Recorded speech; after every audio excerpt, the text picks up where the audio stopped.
Verb, क्रिया, जिसे हिंदी में क्रिया कहते हैं, पार्ट्स ऑफ स्पीच का एक महत्वपूर्ण भाग है। इसका अध्ययन प्रारंभ करने से पूर्व हम सबसे पहले ये संक्षेप में समझ लें कि किसी वाक्य के मुख्य दो भाग होते हैं, उद्देश्य तथा विधेय, अर्थात सब्जेक्ट एंड प्रिडिकेट। वाक्य में कर्ता को उद्देश्य कहते हैं।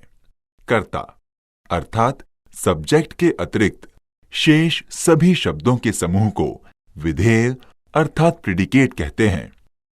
प्रिडिकेट में भी दो भाग होते हैं।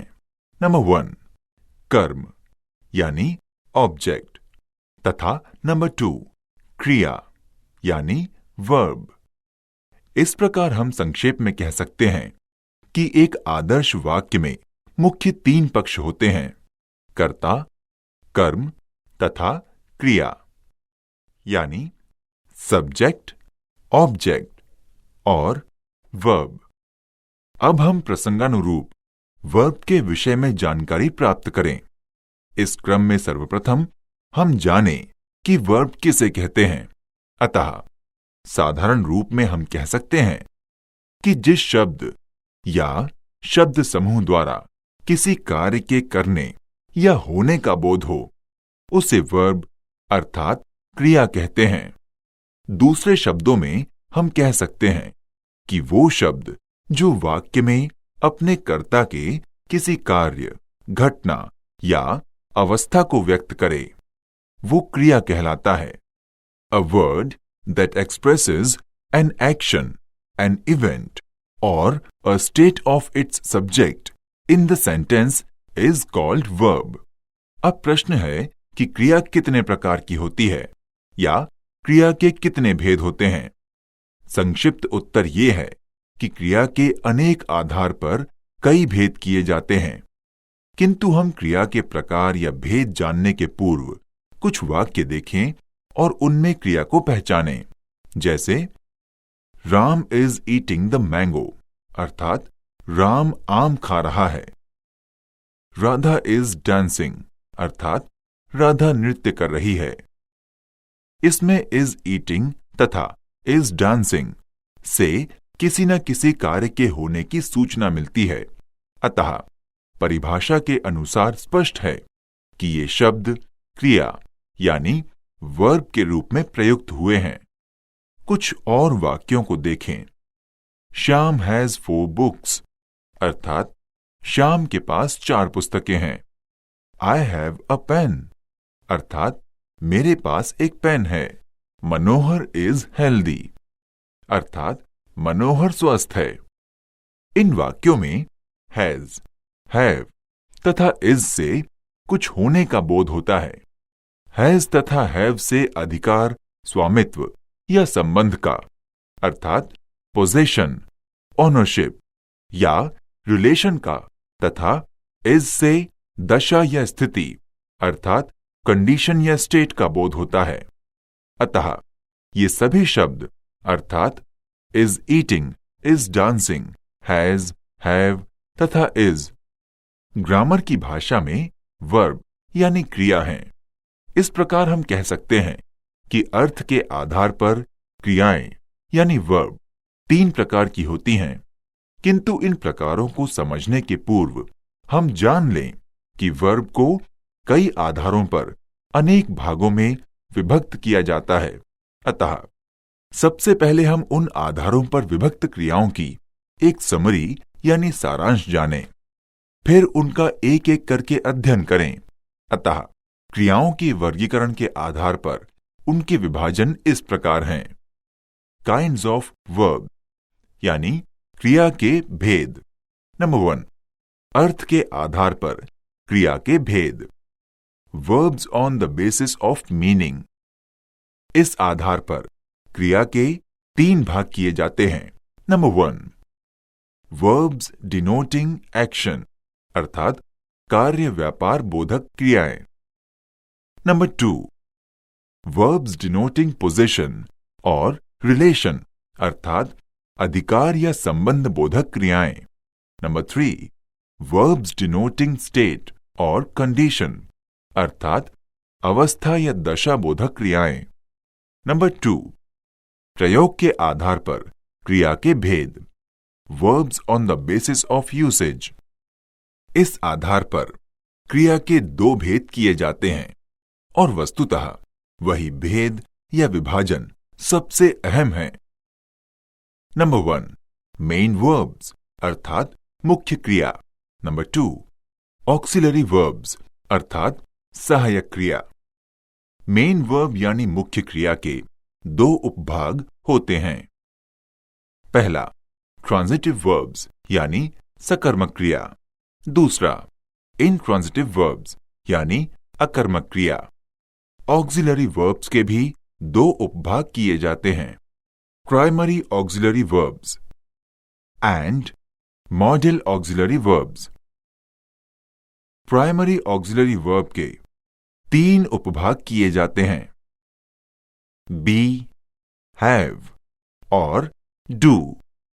नंबर 3, रूप के आधार पर क्रिया के भेद, verbs in the basis of forms. इस आधार पर क्रिया के दो भेद किए जाते हैं, finite verbs, non finite verbs यानी निश्चित क्रिया और अनिश्चित क्रिया। अनिश्चित क्रिया के भी 3 उपभाग किए जाते हैं, इनफाइनाइट, जीरण और पार्टिसिपल।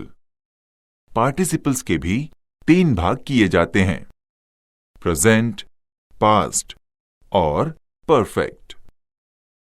हम इन भागों उपभागों का क्रमशः अध्ययन करें। नंबर 1, अर्थ के आधार पर क्रिया के भेद, kinds of verbs on the basis of meaning.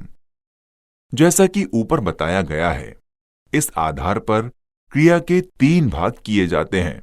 Number 1, कार्य व्यापार बोधक क्रियाएं यानी वर्ब्स डिनोटिंग एक्शंस। नंबर 2, अधिकार या संबंध बोधक क्रियाएं यानी वर्ब्स डिनोटिंग पोजीशन और रिलेशन। नंबर 3, अवस्था या दशा बोधक क्रियाएं, वर्ब्स डिनोटिंग स्टेट और कंडीशन। इन्हें कुछ उदाहरणों के माध्यम से स्पष्ट करें, जैसे चिल्ड्रन आर रीडिंग, बच्चे पढ़ रहे हैं। द हॉर्स रन्स, घोड़ा दौड़ता है। द सन मूव्स, सूर्य चलता है। इन वाक्यों में बच्चों के पढ़ने, घोड़े के दौड़ने और सूर्य के चलने की सूचना मिल रही है। ये कार्य व्यापार की सूचना देने वाले शब्द हैं, आर रीडिंग, रन्स, मूव्स। अतः ये शब्द वर्ब्स हैं और कार्य व्यापार का बोधक कराने वाले यानी वर्ब्स डिनोटिंग एक्शन हैं। इसी प्रकार शी हैज अ कंप्यूटर अर्थात उसके पास एक कंप्यूटर है।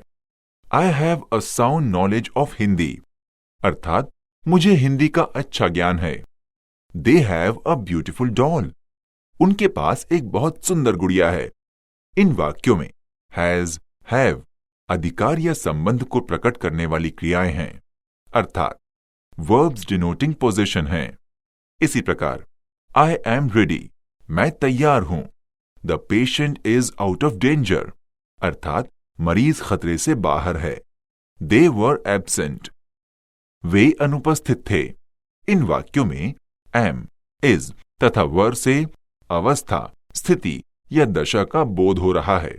अतः ये शब्द वर्ब्स डिनोटिंग स्टेट और कंडीशन अर्थात अवस्था या दशा बोधक क्रियाएं हैं। नंबर 2, प्रयोग के आधार पर क्रिया के भेद, kinds of verbs on the basis of usage. प्रयोग के आधार पर वर्ब्स को 2 भागों में विभक्त किया जाता है। नंबर 1, मेन, प्रिंसिपल, ऑर्डिनरी और लेक्सिकल वर्ब्स अर्थात मुख्य क्रिया। नंबर 2, ऑक्सिलरी वर्ब्स और हेल्पिंग वर्ब्स अर्थात सहायक क्रिया। नंबर 1, मेन वर्ब्स और लेक्सिकल वर्ब्स अर्थात मुख्य क्रिया। इसे हिंदी में मुख्य क्रिया कहते हैं। इसे अंग्रेजी में प्रिंसिपल, मेन, ऑर्डिनरी या फुल वर्ब्स भी कहते हैं।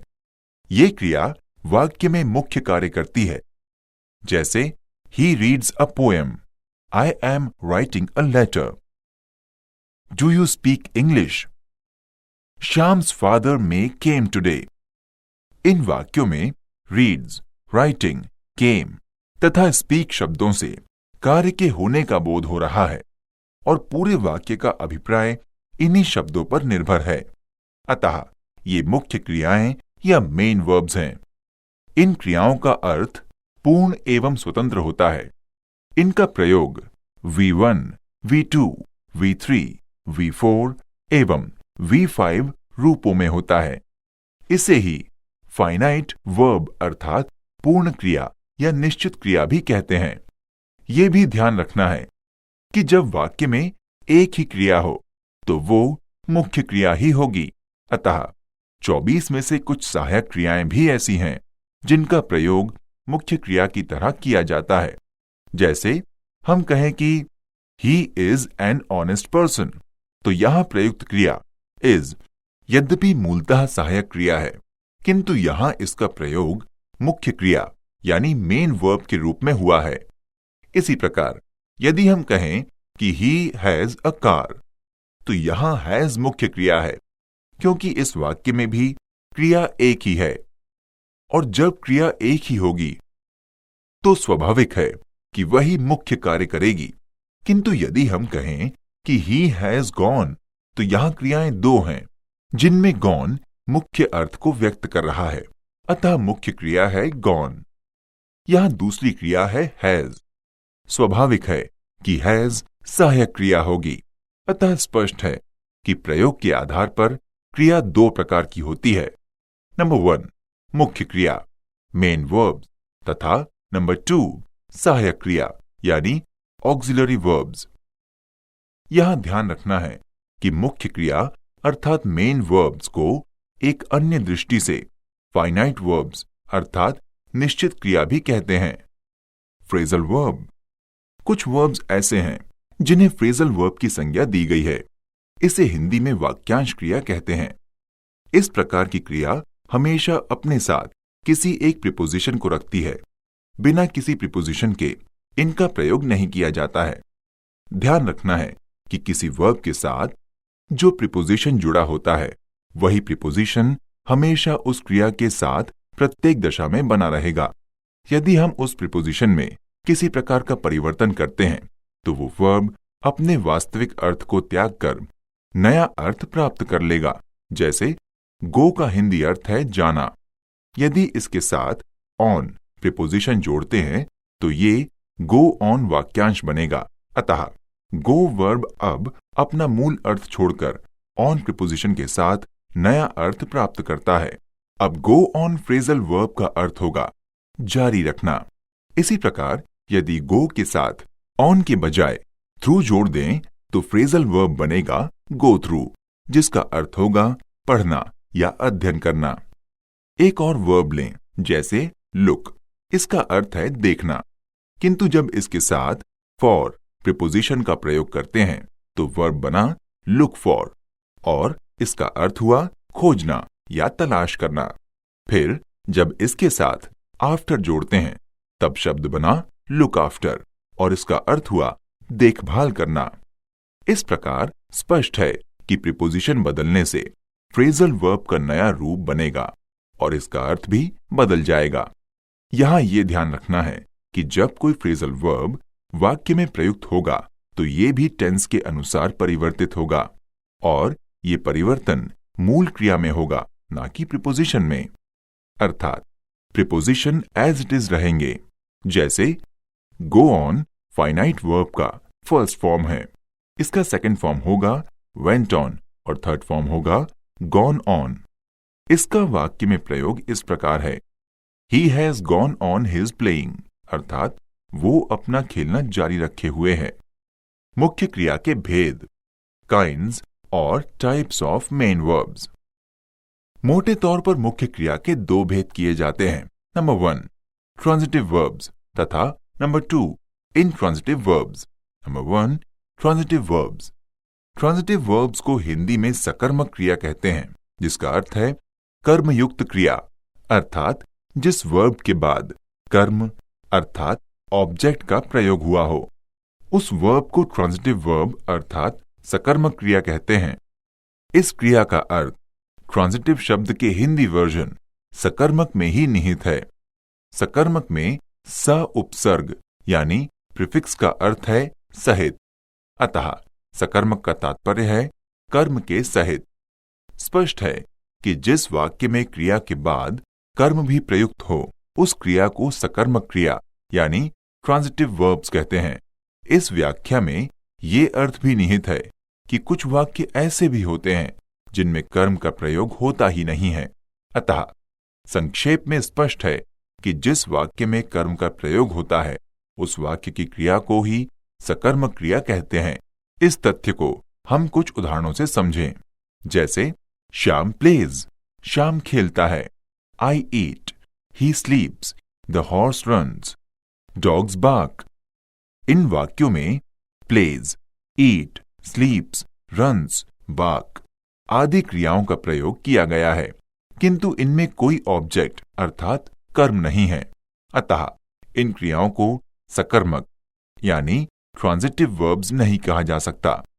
ऐसी क्रियाओं को अकर्मक क्रिया यानी इनट्रांजिटिव वर्ब्स कहते हैं, जिनकी चर्चा हम आगे करेंगे।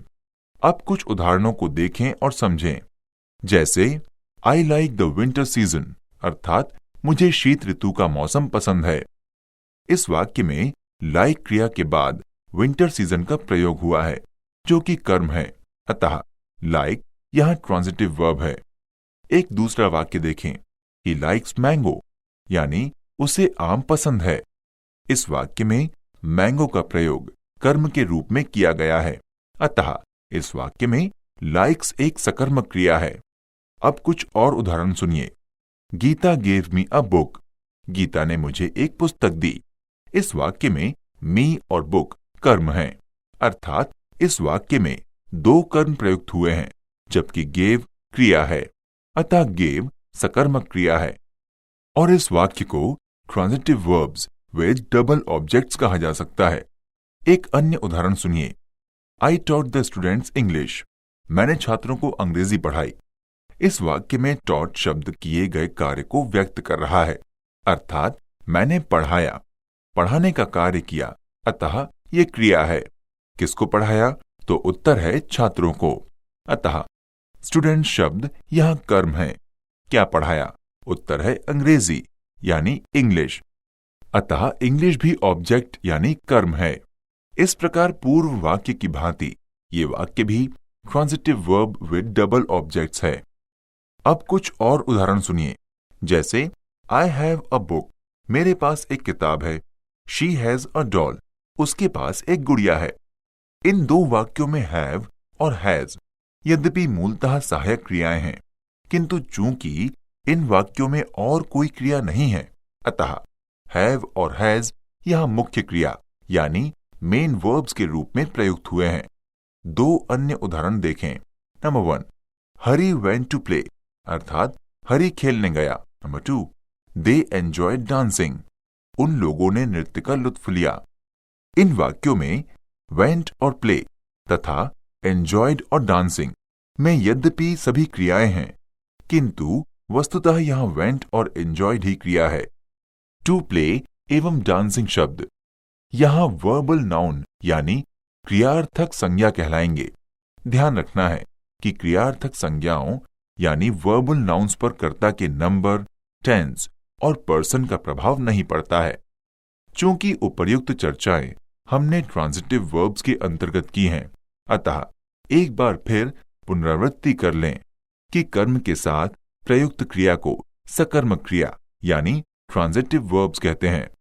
दूसरे ट्रांजिटिव वर्ब्स के विषय में दो और विशिष्ट नियम को ध्यान में रखना है। वे नियम हैं, नंबर 1, ट्रांजिटिव वर्ब्स के बाद आने वाले ऑब्जेक्ट के पूर्व किसी प्रपोजिशन का प्रयोग नहीं किया जाता। जैसे Ravi told to you a story, तो ये वाक्य गलत होगा क्योंकि टोल्ड शब्द ट्रांजिटिव वर्ब है, अतः इसके बाद और ऑब्जेक्ट यू के पूर्व प्रयुक्त प्रीपोजिशन टू का प्रयोग हुआ है, जो कि नहीं होना चाहिए। अतः इस वाक्य का शुद्ध रूप इस प्रकार होगा, Ravi told you a story, अर्थात रवि ने आपको एक कहानी सुनाई। अब यहां ध्यान रखें कि टोल्ड के स्थान पर सैड का प्रयोग करें। इसके बाद आने वाले ऑब्जेक्ट के पूर्व प्रीपोजिशन का प्रयोग होगा, क्योंकि सैड को इंट्रांजिटिव वर्ब माना गया है। इसी प्रकार यदि कहा जाए कि he will write to his father a letter, तो ये गलत होगा। इस वाक्य का शुद्ध रूप इस प्रकार होगा, he will write his father a letter. यहां पर ध्यान रखना है कि ट्रांजिटिव वर्ब में प्रीपोजिशन का भाव स्वतः निहित होता है, इसलिए इसके बाद आने वाले ऑब्जेक्ट के पूर्व प्रीपोजिशन का प्रयोग नहीं किया जाता। नंबर 2, पैसिव वॉइस वाक्य बनाने में ट्रांजिटिव वर्ब का ही प्रयोग किया जाता है, क्योंकि पैसिव वॉइस वाक्य की क्रिया अपने साथ ऑब्जेक्ट रखती है और वही ऑब्जेक्ट पैसिव वॉइस में सब्जेक्ट यानी कर्ता का रूप ले लेता है। इसे एक उदाहरण के माध्यम से समझें, जैसे ही प्लेज फुटबॉल डेली, वो प्रतिदिन फुटबॉल खेलता है। इस वाक्य में फुटबॉल ऑब्जेक्ट है और जब इस एक्टिव वॉइस वाक्य का रूप पैसिव वॉइस में परिवर्तित करेंगे तो यही ऑब्जेक्ट कर्ता बन जाएगा और वाक्य होगा football is played by him daily, अर्थात फुटबॉल प्रतिदिन उसके द्वारा खेला जाता है। दूसरे शब्दों में वो क्रिया जो अपने साथ कर्म लाती है सकर्मक क्रिया कहलाती है। इस प्रकार मेन वर्ब के प्रथम भाग ट्रांजिटिव वर्ब्स को समझ लेने के बाद इसके दूसरे भाग अर्थात इनट्रांजिटिव वर्ब्स के बारे में जानकारी प्राप्त करें। अर्थात अब हम यहां इनट्रांजिटिव वर्ब्स का अध्ययन करेंगे। Number 2, intransitive verbs. Intransitive verbs को हिंदी में अकर्मक क्रिया कहते हैं। ये वे क्रियाएं होती हैं जो अपने साथ कर्म नहीं रखती। That which requires no object, अर्थात जिस वर्ब के बाद ऑब्जेक्ट का प्रयोग ना हुआ हो, उस वर्ब को इनट्रांजिटिव वर्ब्स यानी अकर्मक क्रिया कहते हैं। जैसे she writes slowly, I get up early in the morning. इन वाक्यों में किसी ऑब्जेक्ट का प्रयोग नहीं किया गया है, अतः यहां राइट्स और गेट अप मुहावरा है जिसका अर्थ है उठना या उठ जाना। इनट्रांजिटिव वर्ब्स अर्थात अकर्मक क्रियाएं हैं। ध्यान रखना है कि हिंदी भाषा में अ और अन उपसर्ग का अर्थ होता है नहीं, अतः अकर्मक का अर्थ है कर्म नहीं। तात्पर्य यही है कि जो वाक्य बिना कर्म के हो उस वाक्य की क्रिया अकर्मक कहलाएगी। यहां पर ध्यान रखना है कि ऐसी क्रियाओं के साथ कर्म यानी ऑब्जेक्ट की अनिवार्यता नहीं होती है, किंतु आवश्यकता पड़ने पर इन क्रियाओं के बाद ऑब्जेक्ट का प्रयोग हो सकता है और जब ऑब्जेक्ट का प्रयोग हो तो उसके पूर्व टू या फॉर जैसे प्रीपोजिशन का भी प्रयोग किया जाएगा। जैसे I am talking to you, मैं आपसे बात कर रहा हूं। He abuses to his friends, वो अपने मित्रों को गालियां देता है।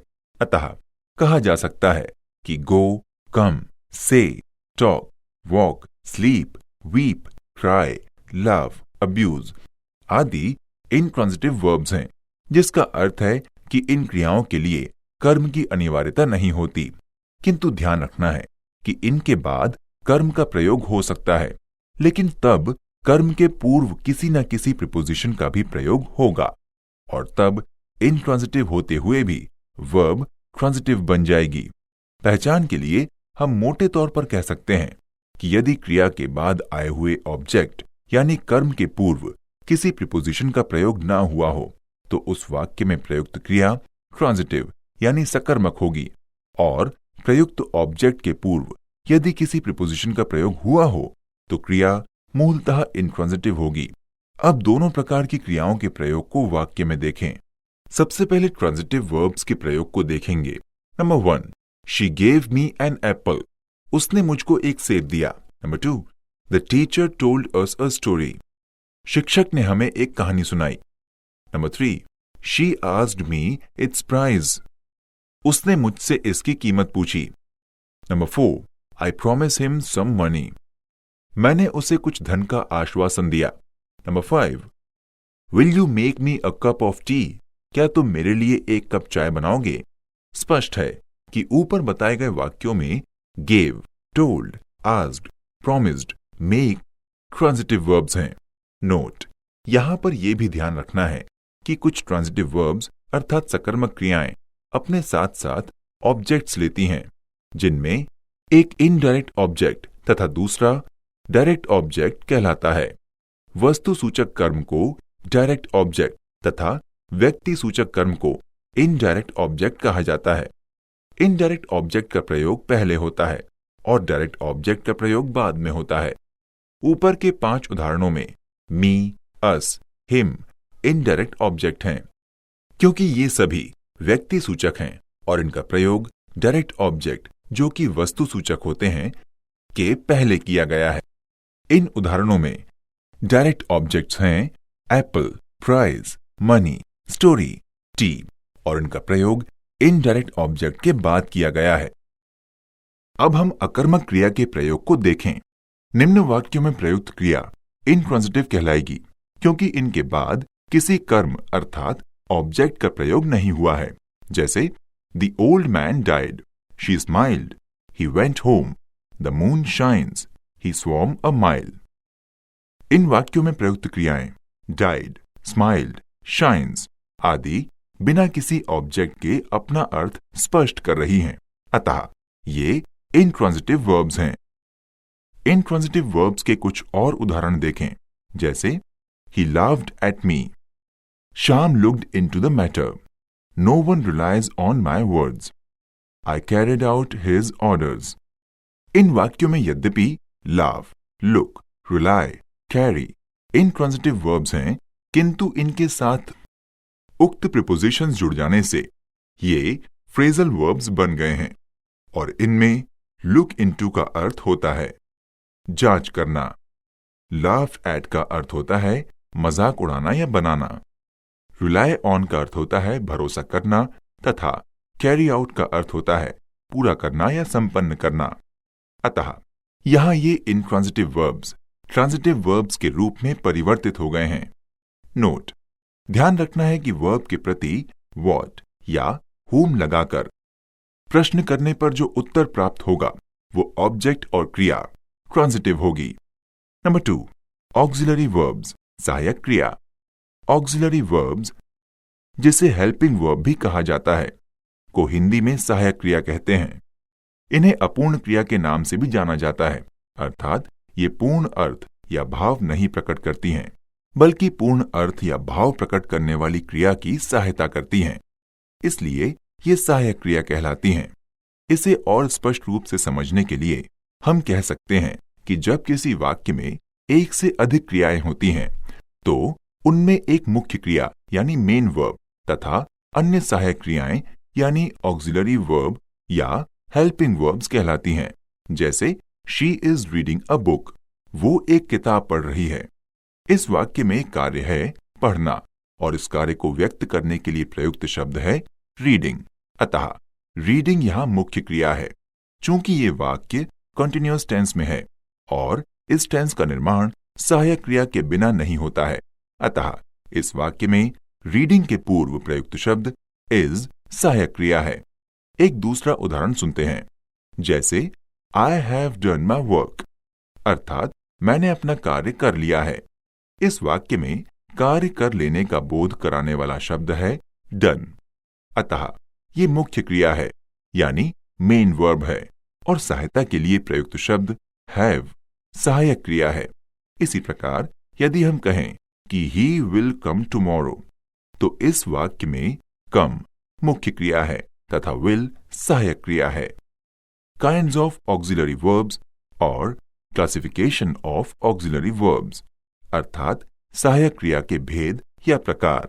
सहायक क्रिया के भेद या प्रकार समझने के पूर्व हम सबसे पहले ये समझ लें कि सहायक क्रियाओं की कुल संख्या 24 है, जो इस प्रकार हैं: is, are, am, was, were, do, does, did, have, has, had, will, shall, can, may, would, should, could, might, must, dare, need not, used to, ought to। ये भी ध्यान रखना है कि कहीं कहीं कुछ सहायक क्रियाओं का प्रयोग मुख्य क्रिया के रूप में भी होता है, किंतु उस स्थिति में दूसरी क्रिया नहीं होती है। जैसे he is an honest person, यहाँ is का प्रयोग मुख्य क्रिया के रूप में हुआ है, जबकि मूलतः इज एक सहायक क्रिया है। अब हम सहायक क्रिया के प्रकारों को समझें, अर्थात ये जानें कि उपर्युक्त सहायक क्रियाओं को कितने वर्गों में विभक्त किया जाता है। इस प्रश्न के उत्तर स्वरूप हम संक्षेप में कह सकते हैं कि सहायक क्रियाओं को मोटे तौर पर 2 भागों में विभक्त किया जाता है। नंबर 1, प्राइमरी और simple auxiliary verbs. Number 2, model auxiliary verbs. Primary और सिंपल ऑक्सिलरी वर्ब्स, इसका हिंदी अर्थ है सामान्य या साधारण सहायक क्रिया। ये वे सहायक क्रियाएं हैं जिन पर टेंस, पर्सन और नंबर अर्थात काल, व्यक्ति और वचन का प्रभाव पड़ता है। अर्थात ये टेंस, पर्सन और नंबर के अनुसार प्रयुक्त होती हैं। इस क्रिया के रूप में प्रयुक्त होने वाले शब्दों की कुल संख्या 11 है, जो इस प्रकार है: is, am, are, was, were, do, does, did तथा हैव, हैज, हैड। इन समस्त 11 शब्दों को हम 3 उप श्रेणियों में विभक्त कर सकते हैं। Number 1, is, am, are, was, were, कुल शब्द 5।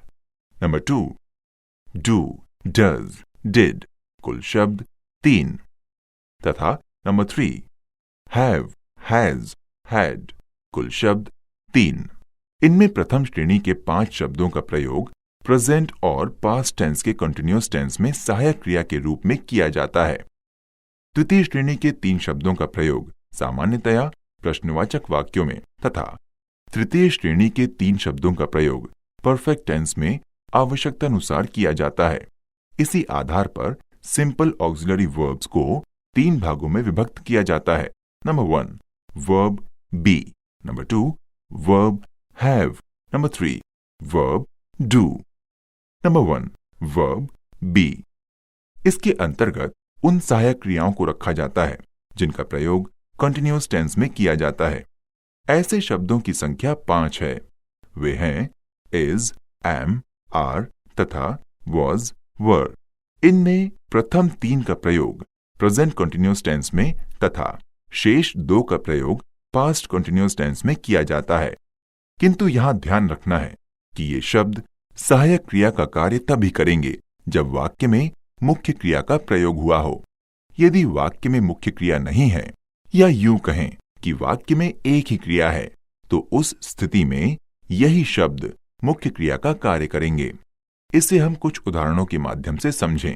जैसे she is a good girl, वो एक अच्छी लड़की है।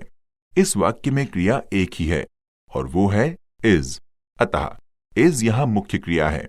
किंतु यदि हम कहें she is writing a poem, अर्थात वो एक कविता लिख रही है, तो इस वाक्य में राइटिंग शब्द मुख्य क्रिया है तथा इज सहायक क्रिया है। इसी प्रकार एक दूसरा वाक्य देखें, we the people of India are very honest, हम भारत के लोग बड़े ईमानदार हैं। इस वाक्य में भी क्रिया एक ही है और वो है आर, अतः आर का प्रयोग यहां मुख्य क्रिया के रूप में हुआ है।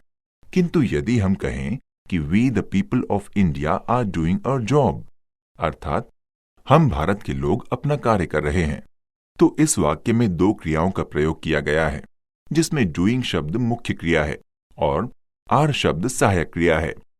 अब जैसा कि हमने इसी हेडिंग के तहत पहले बताया है कि सिंपल या प्राइमरी ऑक्सिलरी वर्ब्स पर टेंस, पर्सन और नंबर का प्रभाव पड़ता है, अर्थात इनका प्रयोग टेंस, पर्सन और नंबर के अनुसार होता है।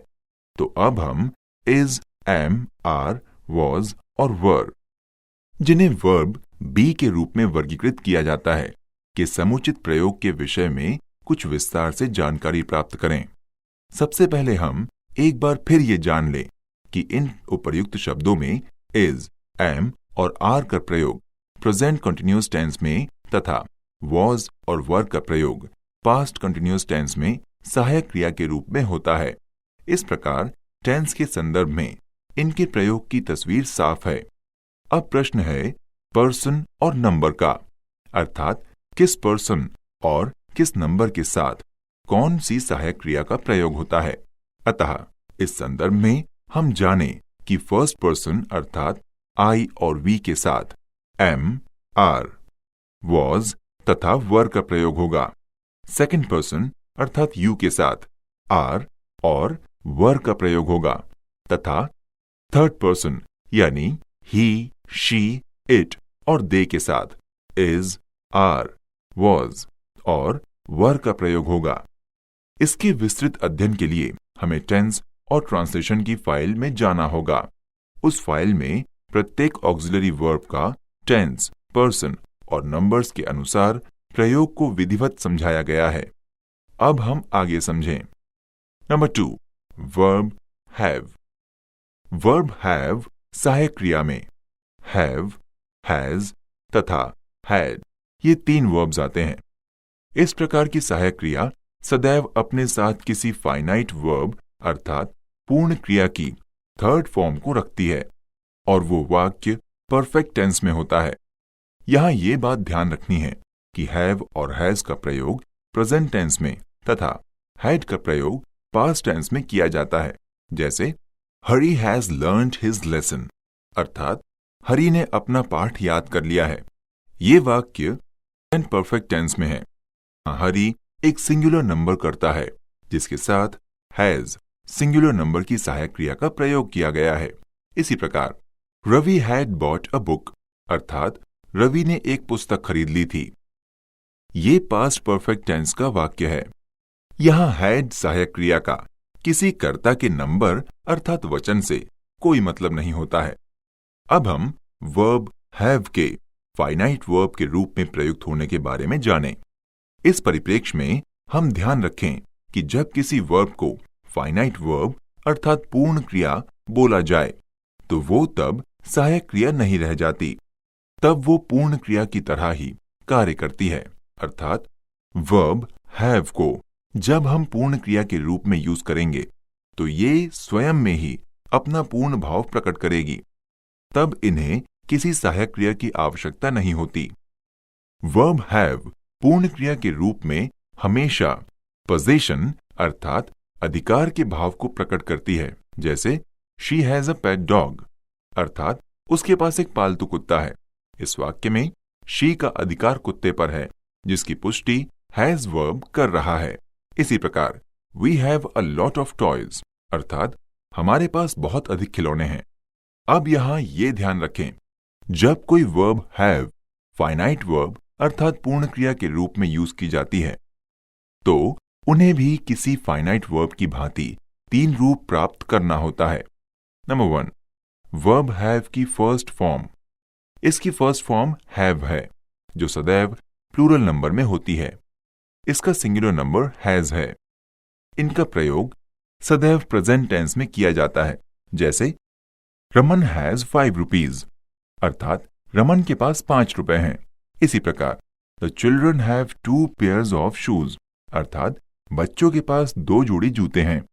नंबर 2, वर्ब हैव का सेकंड फॉर्म। इसका सेकंड फॉर्म हैड है जिसका प्रयोग केवल पास्ट टेंस में किया जाता है। ये किसी वाक्य में सभी प्रकार के सब्जेक्ट्स के साथ एक समान रूप से यूज किया जाता है। इस पर किसी नंबर का प्रभाव नहीं पड़ता है। जैसे a girl had a toy train अर्थात लड़की के पास एक खिलौना रेलगाड़ी थी, अथवा the girls had a toy train अर्थात लड़कियों के पास एक खिलौना रेलगाड़ी थी। यहां पहले वाक्य में कर्ता अ गर्ल है जो सिंगुलर नंबर में है, जबकि दूसरे वाक्य में कर्ता द गर्ल्स हैं जो प्लूरल नंबर में हैं, परंतु सभी के साथ हैड का प्रयोग समान रूप में किया गया है। नंबर 3, वर्ब हैव की थर्ड फॉर्म। इसकी थर्ड फॉर्म भी हैड होती है।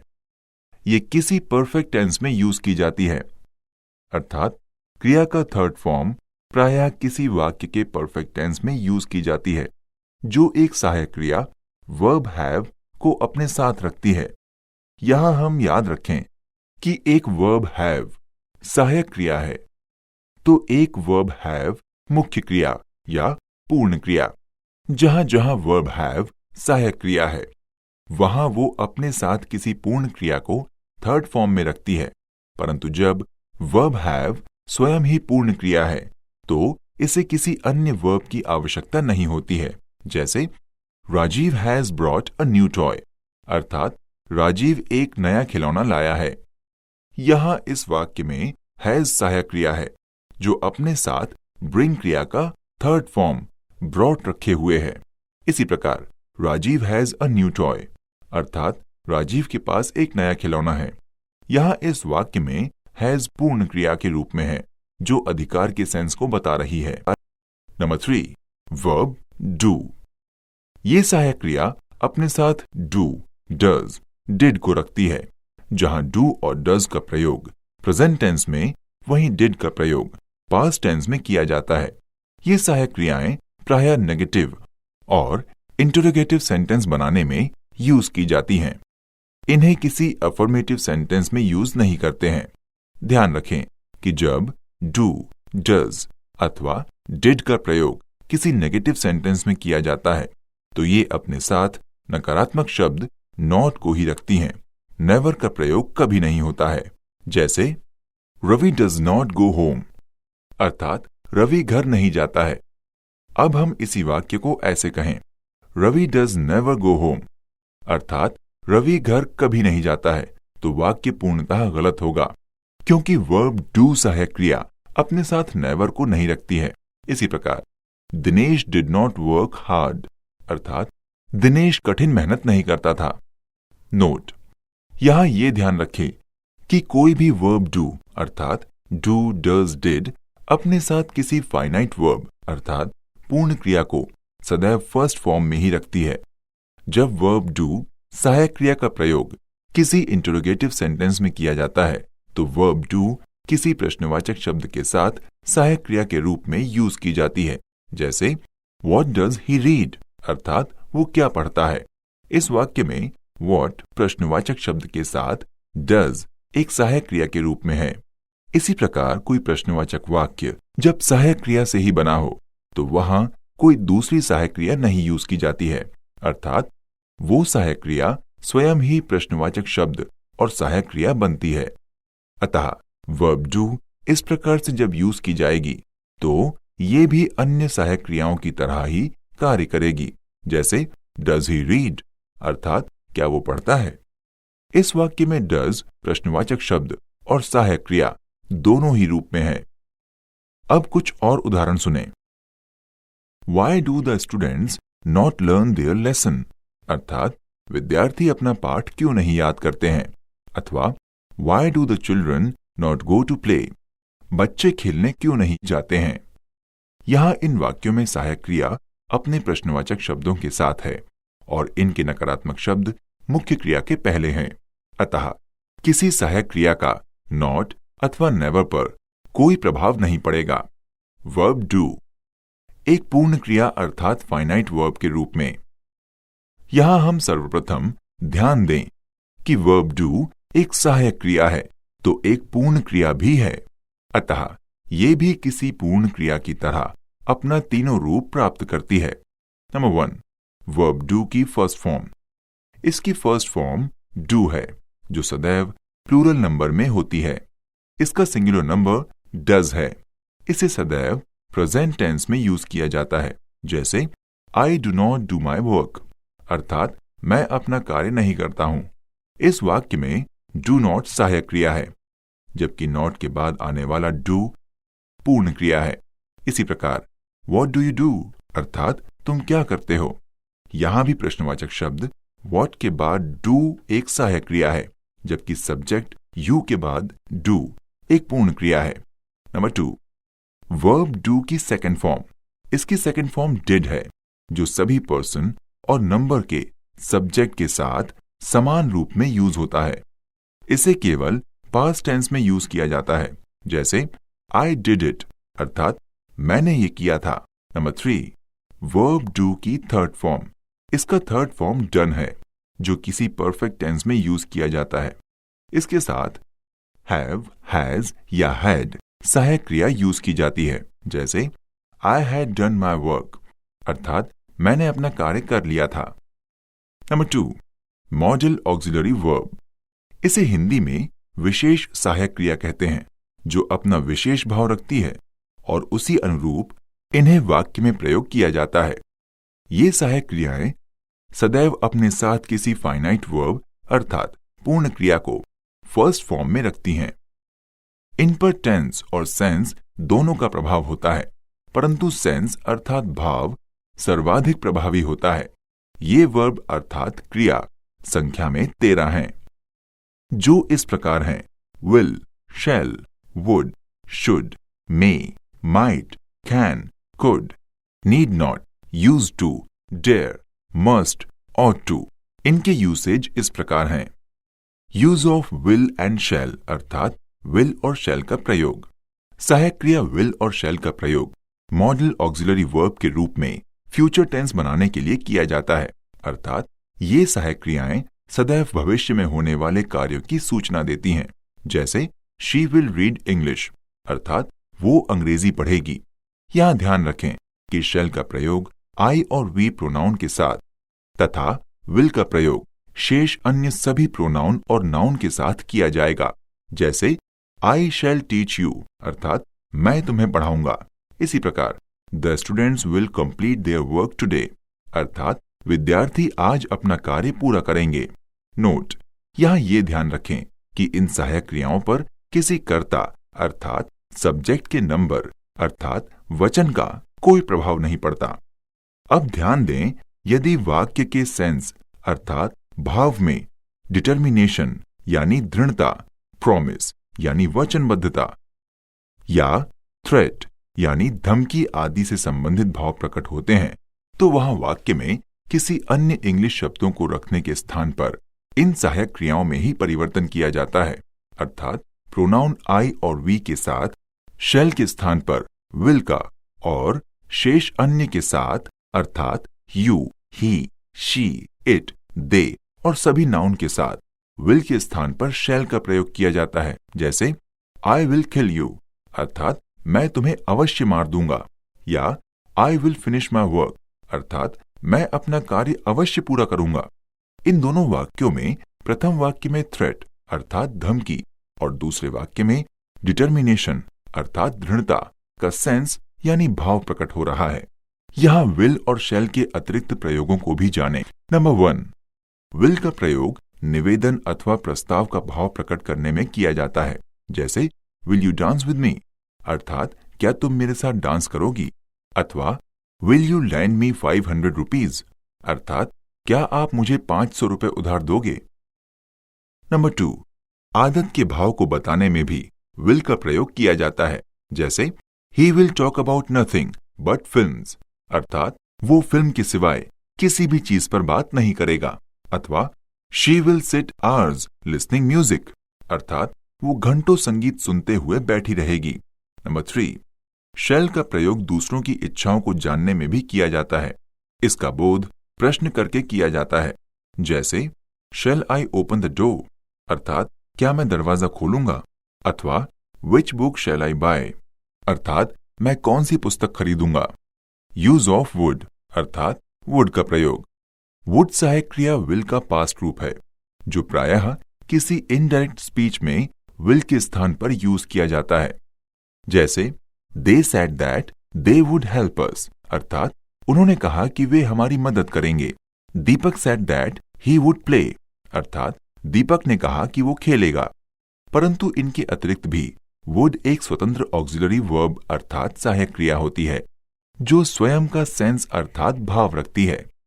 ये वाक्य के अनुसार भिन्न भिन्न सेंस में यूज की जाती है। नंबर 1, वुड का प्रयोग अपनी इच्छाओं या भावनाओं को व्यक्त करने में किया जाता है। जैसे I would like to call you today अर्थात मैं आज आपको बुलाना चाहूंगा, अथवा I would like to take a cup of tea अर्थात मैं एक कप चाय लेना चाहूंगा। नंबर 2, वुड का प्रयोग पास्ट टेंस में आदत के भाव को लाने में किया जाता है, या इसे इस प्रकार समझें कि बार बार होने वाले क्रियाकलाप तथा घटनाओं के भाव को व्यक्त करने के लिए वुड का प्रयोग किया जाता है।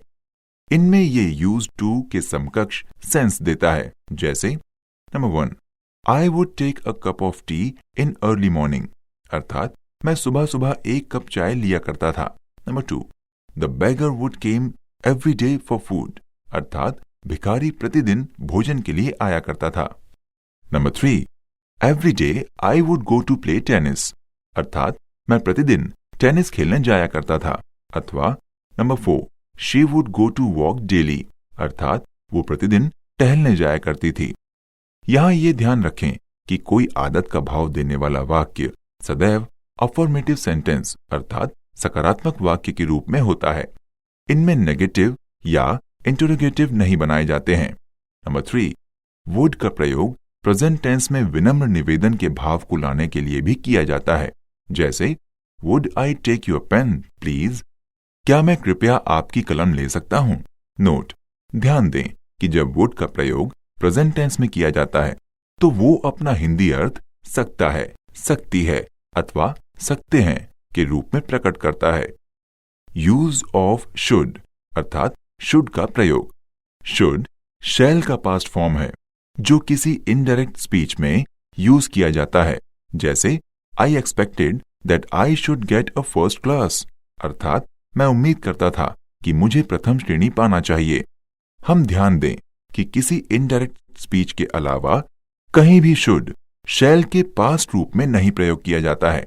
शुड एक स्वतंत्र मॉडल ऑक्सिलरी वर्ब अर्थात विशेष सहायक क्रिया है जो अपना अलग स्वतंत्र सेंस रखती है।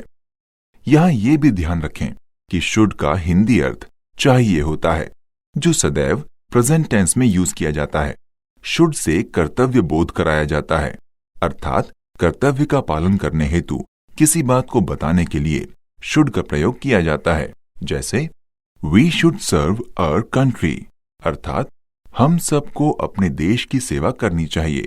अथवा we should respect our elders, अर्थात हम सबको अपने बड़ों का सम्मान करना चाहिए। पुनः ध्यान दें, शुड का प्रयोग किसी सुझाव परक बातों को बताने में भी किया जाता है, जैसे she should finish her work at time, अर्थात उसे अपना कार्य समय पर पूरा कर लेना चाहिए। नोट, याद रखें कि शुड से निकलने वाले भाव में मृदुता होती है, अतः इनसे किसी भी तरह का चाहिए अर्थ में वाक्य बनाया जा सकता है, जैसे she should not walk in the sun, अर्थात उसे धूप में टहलना नहीं चाहिए। ध्यान दें, शुड से शर्त युक्त बातें भी की जाती हैं, जहां शुड अपना हिंदी अर्थ चाहिए नहीं प्रकट करता, बल्कि घटनाक्रम के अनुसार क्रिया के अंत में जाए शब्द को रखता है और सदैव इफ क्लॉज से जुड़ता है, जैसे if it should rain she will not come, अर्थात अगर वर्षा हो जाए तो वो नहीं आएगी। अथवा if the police should come the thief will be caught, अर्थात अगर पुलिस आ जाए तो चोर पकड़ लिया जाएगा। यूज ऑफ कैन अर्थात कैन का प्रयोग। कैन का हिंदी अर्थ होता है सकना। ये हमेशा प्रेजेंट टेंस में यूज किया जाता है, जहां इनका हिंदी अर्थ सकता है, सकती है और सकते हैं प्रकट होता है। इसे जब किसी वाक्य में यूज करते हैं तो ये उसमें कार्य क्षमता अथवा सामर्थ्य और योग्यता के भाव को प्रकट करता है, जैसे I can lift this bench, अर्थात मैं इस बेंच को उठा सकता हूं। अथवा she can jump over this wall, अर्थात वो इस दीवार से कूद सकती है। यहां इन वाक्यों में शारीरिक कार्य क्षमता का बोध होता है। इसी प्रकार हरी कैन स्पीक इंग्लिश फ्लुएंटली, अर्थात हरी धारा प्रवाह अंग्रेजी बोल सकता है। यहां इन वाक्यों में मानसिक कार्य क्षमता का बोध होता है, अतः ध्यान दें और इनके वास्तविक सेंस अर्थात भाव को समझें, क्योंकि किसी भी मॉडल ऑक्सिलरी का सर्वाधिक रूप से सेंस अर्थात भाव के अनुसार ही प्रयोग होता है। अतः कैन के प्रयोग को ध्यान से समझें, क्योंकि इसके समान ही अर्थ देने वाली दूसरी ऑक्सिलरी वर्ब अर्थात सहायक क्रिया में भी है, जो समान रूप से यूज की जाती है, परंतु सेंस अर्थात भाव प्रायः एक दूसरे से भिन्न है। ध्यान रखें कि कैन का प्रयोग सकारात्मक रूप में संभावना अर्थात पॉसिबिलिटी को व्यक्त करने में भी किया जाता है, जैसे हरी कैन कम टुडे, अर्थात हरी आज आ सकता है। अथवा she can answer to your questions, अर्थात वो तुम्हारे प्रश्नों का उत्तर दे सकती है। अथवा इट कैन बी ट्रू, अर्थात वो सत्य हो सकता है। यहां ये ध्यान रखें कि कैन से निकलने वाले सेंस में कहीं ना कहीं कठोरता अथवा दृढ़ता का भाव अधिक होता है, जो किसी कार्य अथवा भाव को अत्यधिक मजबूती से प्रस्तुत करता है। इस बात को समझने के लिए यहाँ कुछ वाक्य ध्यान से सुने। माया कैन विन हर रेस, अर्थात माया अपनी दौड़ जीत सकती है, अथवा you can solve that problem, अर्थात तुम उस समस्या को हल कर सकते हो। इसी प्रकार जब हम कैन से निवेदन के भाव प्रकट करने वाले वाक्य बनाएं, अर्थात किसी से निवेदन करें, तो ये ध्यान में रखकर कि जिनसे निवेदन करना है उस व्यक्ति के साथ अत्यधिक शिष्टता के भाव को नहीं रखना है। यदि ऐसा है तो वहां कैन का प्रयोग ना करें, बल्कि यदि सामान्य बोलचाल की भाषा में निवेदन के अर्थ में कैन का प्रयोग किया जा सकता है, जैसे कैन आई हेल्प यू, अर्थात क्या मैं आपकी मदद कर सकता हूं, इसे सामान्य बोलचाल में ही प्रयोग करें, क्योंकि ये अधिक शिष्ट भाव को नहीं प्रकट करता। कैन के प्रयोग द्वारा आदेश के वाक्य बनाए जाते हैं, जैसे you can go home now, अर्थात तुम अब घर जा सकते हो, अथवा you can use my cellular phone, अर्थात तुम मेरा सेल्यूलर फोन यूज कर सकते हो। इसी प्रकार जब किसी को कोई कार्य करने से मना करना हो तो कैन के साथ नॉट का प्रयोग किया जाता है, परंतु यदि पूर्णतः रोकना हो तो नेवर का प्रयोग करते हैं, जैसे Deepak you can not touch my book, अर्थात दीपक तुम मेरी पुस्तक नहीं छू सकते हो। इस प्रकार कैन का प्रयोग दृढ़ भावों में किसी प्रकार के वाक्यों को बनाने के लिए यूज किया जाता है। यूज ऑफ कुड, अर्थात कुड का प्रयोग। नंबर 1, कुड कैन का पास्ट फॉर्म है। जब भी हम लोग कैन से बने किसी इनडायरेक्ट स्पीच के वाक्य बनाते हैं तो वहां कैन के स्थान पर कुड का प्रयोग किया जाता है, जैसे Seema said she can walk on this road. इस वाक्य को जब हम इनडायरेक्ट स्पीच में लिखेंगे तो ये होगा Seema said that she could walk on this road. Number 2, could से पास्ट टेंस में कैन की तरह कार्यक्षमता अथवा योग्यता का बोध होता है। I could swim across the river when I was young, अर्थात जब मैं युवा था मैं नदी के आर पार तैर सकता था। इस वाक्य में कार्यक्षमता का प्रदर्शन होता है। शी कुड स्पीक उर्दू, अर्थात वो उर्दू बोल सकती थी। इस वाक्य में योग्यता का बोध होता है। इसी प्रकार the students could run faster than those, अर्थात उन लोगों की अपेक्षा विद्यार्थी तेज दौड़ सकते थे। यहां यह भी ध्यान देने योग्य बात है कि जब किसी वास्तविक योग्यता का प्रदर्शन कुड से उनके कार्य के अनुसार ना हो तो वहां कुड के स्थान पर वॉज या वर एबल टू का प्रयोग किया जाता है, जैसे the students could run faster than those, अर्थात विद्यार्थी उन लोगों की अपेक्षा तेज दौड़ सकते थे। इस वाक्य से स्पष्ट कार्य क्षमता का प्रदर्शन नहीं हो पाता। ऐसा महसूस होता है कि उनमें कहीं ना कहीं विवशता थी। अतः उनके इस स्पष्ट क्षमता प्रदर्शन में कुड के बजाय वॉज या वर एबल टू का प्रयोग किया जाता है, अर्थात इसे इस प्रकार कह सकते हैं the students were able to run faster than those, अर्थात विद्यार्थी उन लोगों की अपेक्षा अधिक तेज दौड़ने में योग्य या सक्षम थे। नंबर 3, कुड से पॉसिबिलिटी अर्थात संभावना का भी सेंस प्रकट होता है, जैसे शी कुड बी जीनियस, अर्थात वो प्रतिभाशाली हो सकती थी, अथवा it could be hot thing, अर्थात ये गर्म वस्तु हो सकती थी। मे और माइट का प्रयोग। यूज ऑफ मे अर्थात मे का प्रयोग। कैन के समान ही वाक्य के हिंदी अर्थ के अंत में सकता है का अर्थ देता है, परंतु सेंस के अनुसार यूसेज अर्थात प्रयोग भिन्न है, क्योंकि कैन के सेंस में जहां कठोरता अथवा दृढ़ता के भाव होते हैं, वहीं मे के प्रयोग से कोमलता अथवा मधुरता के भाव मिलते हैं। मे का प्रयोग भिन्न भिन्न परिस्थितियों में किया जाता है, जो इस प्रकार है। नंबर 1, मे का प्रयोग अपनी इच्छाओं अर्थात डिजायर को प्रकट करने के लिए किया जाता है। इस प्रकार के बनने वाले वाक्य प्रायः ऑप्टेटिव सेंटेंस अर्थात इच्छा सूचक वाक्य के रूप में होते हैं, जैसे मे यू लिव लॉन्ग, अर्थात तुम्हारी आयु लंबी हो। May God prosper your life, अर्थात ईश्वर आपका जीवन खुशहाल बनाए। नोट, यहां यह ध्यान रखें कि इस प्रकार का वाक्य प्रायः अपने सामने वाले व्यक्तियों के लिए यूज किया जाता है, अतः इनका कर्ता अर्थात सब्जेक्ट सदैव यू ही होता है, अथवा जब गॉड अर्थात ईश्वर का संबोधन हो तो ऑब्जेक्ट यू के रूप में होता है।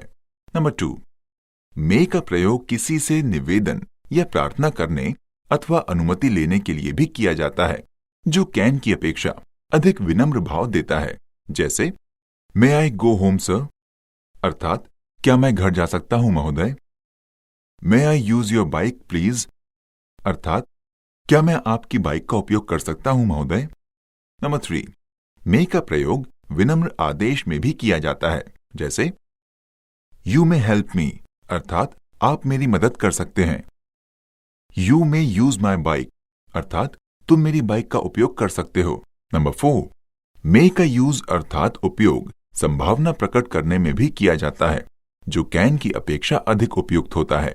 जैसे शी मे रिटर्न सून, अर्थात वो शीघ्र लौट सकती है। इट मे रेन टुडे, अर्थात आज वर्षा हो सकती है। वी मे बी लेट, अर्थात हम सबको देर हो सकती है। नोट, यहां यह ध्यान रखना है कि जब किसी संभावना के सेंस को देने वाले वाक्य में मे के साथ कोई फाइनाइट वर्ब रखा जाता है तो वो सदैव फर्स्ट फॉर्म में होगा, परंतु यदि कोई नाउन या एडजेक्टिव या एडवर्ब जैसे शब्द रखे जाते हैं तो मे के बाद बी शब्द का प्रयोग किया जाता है। जैसे ही मे बी एन इंजीनियर, अर्थात वो एक इंजीनियर हो सकता है। यहां वाक्य में एन इंजीनियर के पहले बी का प्रयोग हुआ है, जो संभावना प्रकट कर रहा है। इसी प्रकार she may pass this year, अर्थात वो इस वर्ष पास हो सकती है। यहां वाक्य में मे के बाद फाइनाइट वर्ब अर्थात पूर्ण क्रिया पास का प्रयोग किया गया है, जो स्वयं में ही होना का अर्थ दे रही है, अतः इनके साथ बी का प्रयोग नहीं होगा। नंबर 5, मे का प्रयोग किसी कार्य का उद्देश्य प्रकट करने के लिए भी किया जाता है, जो सो दैट अथवा इन ऑर्डर दैट जैसे कंजक्शन अर्थात समुच्चय बोधक शब्द के साथ क्लॉज अर्थात उपवाक्य में प्रयोग किया जाता है। यहां ये ध्यान रखें कि मे का प्रयोग केवल प्रेजेंट टेंस में होता है, अतः संपूर्ण वाक्य की स्थिति प्रेजेंट टेंस की ही होगी। जैसे Seema runs fast so that she may win her race, अर्थात सीमा तेज दौड़ती है ताकि वो अपनी दौड़ जीत सके। यूज ऑफ माइट अर्थात माइट का प्रयोग। नंबर 1, मे का पास्ट फॉर्म माइट होता है, जो किसी इनडायरेक्ट स्पीच में मे के स्थान पर यूज किया जाता है। जैसे Seema said that she might be genius, अर्थात सीमा ने कहा कि वो प्रतिभाशाली हो सकती थी। यहां याद रखें कि मे से इच्छाओं को व्यक्त करने वाला वाक्य बनाया जाता है, परंतु माइट से किसी प्रकार के इच्छा सूचक वाक्य को नहीं बनाया जा सकता है। नंबर 2, माइट का प्रयोग संभावना प्रकट करने में किया जाता है। जैसे शी माइट बी लेजी, यानी वो आलसी हो सकती थी। The स्ट्रोम might be long last, अर्थात तूफान दीर्घकालिक हो सकता था।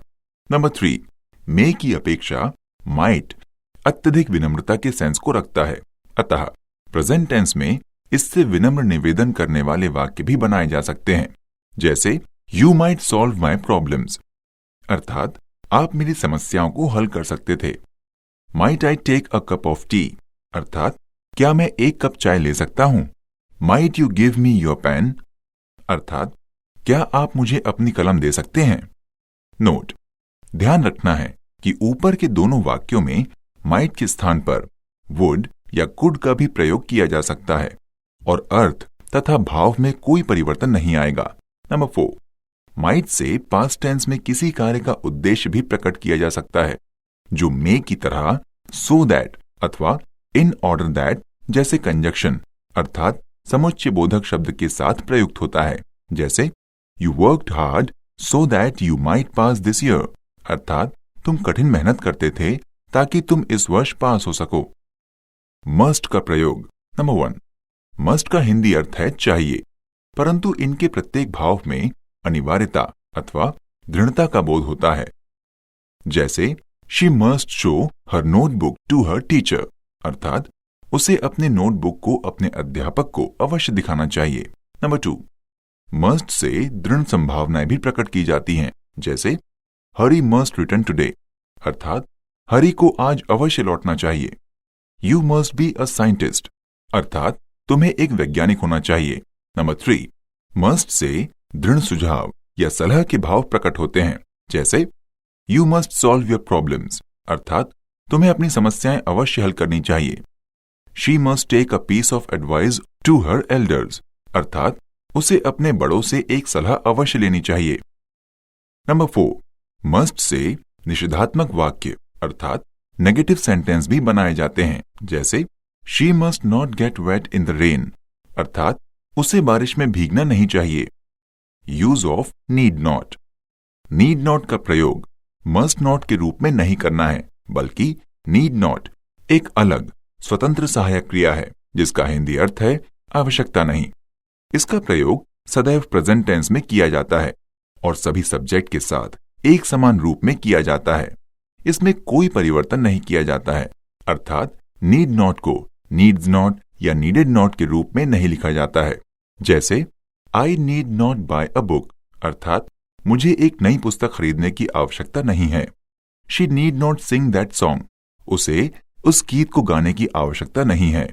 यहां पर ध्यान रखें कि नीड नॉट से केवल नकारात्मक वाक्य ही बनाए जाते हैं, ये किसी सकारात्मक वाक्य में नहीं यूज किए जाते।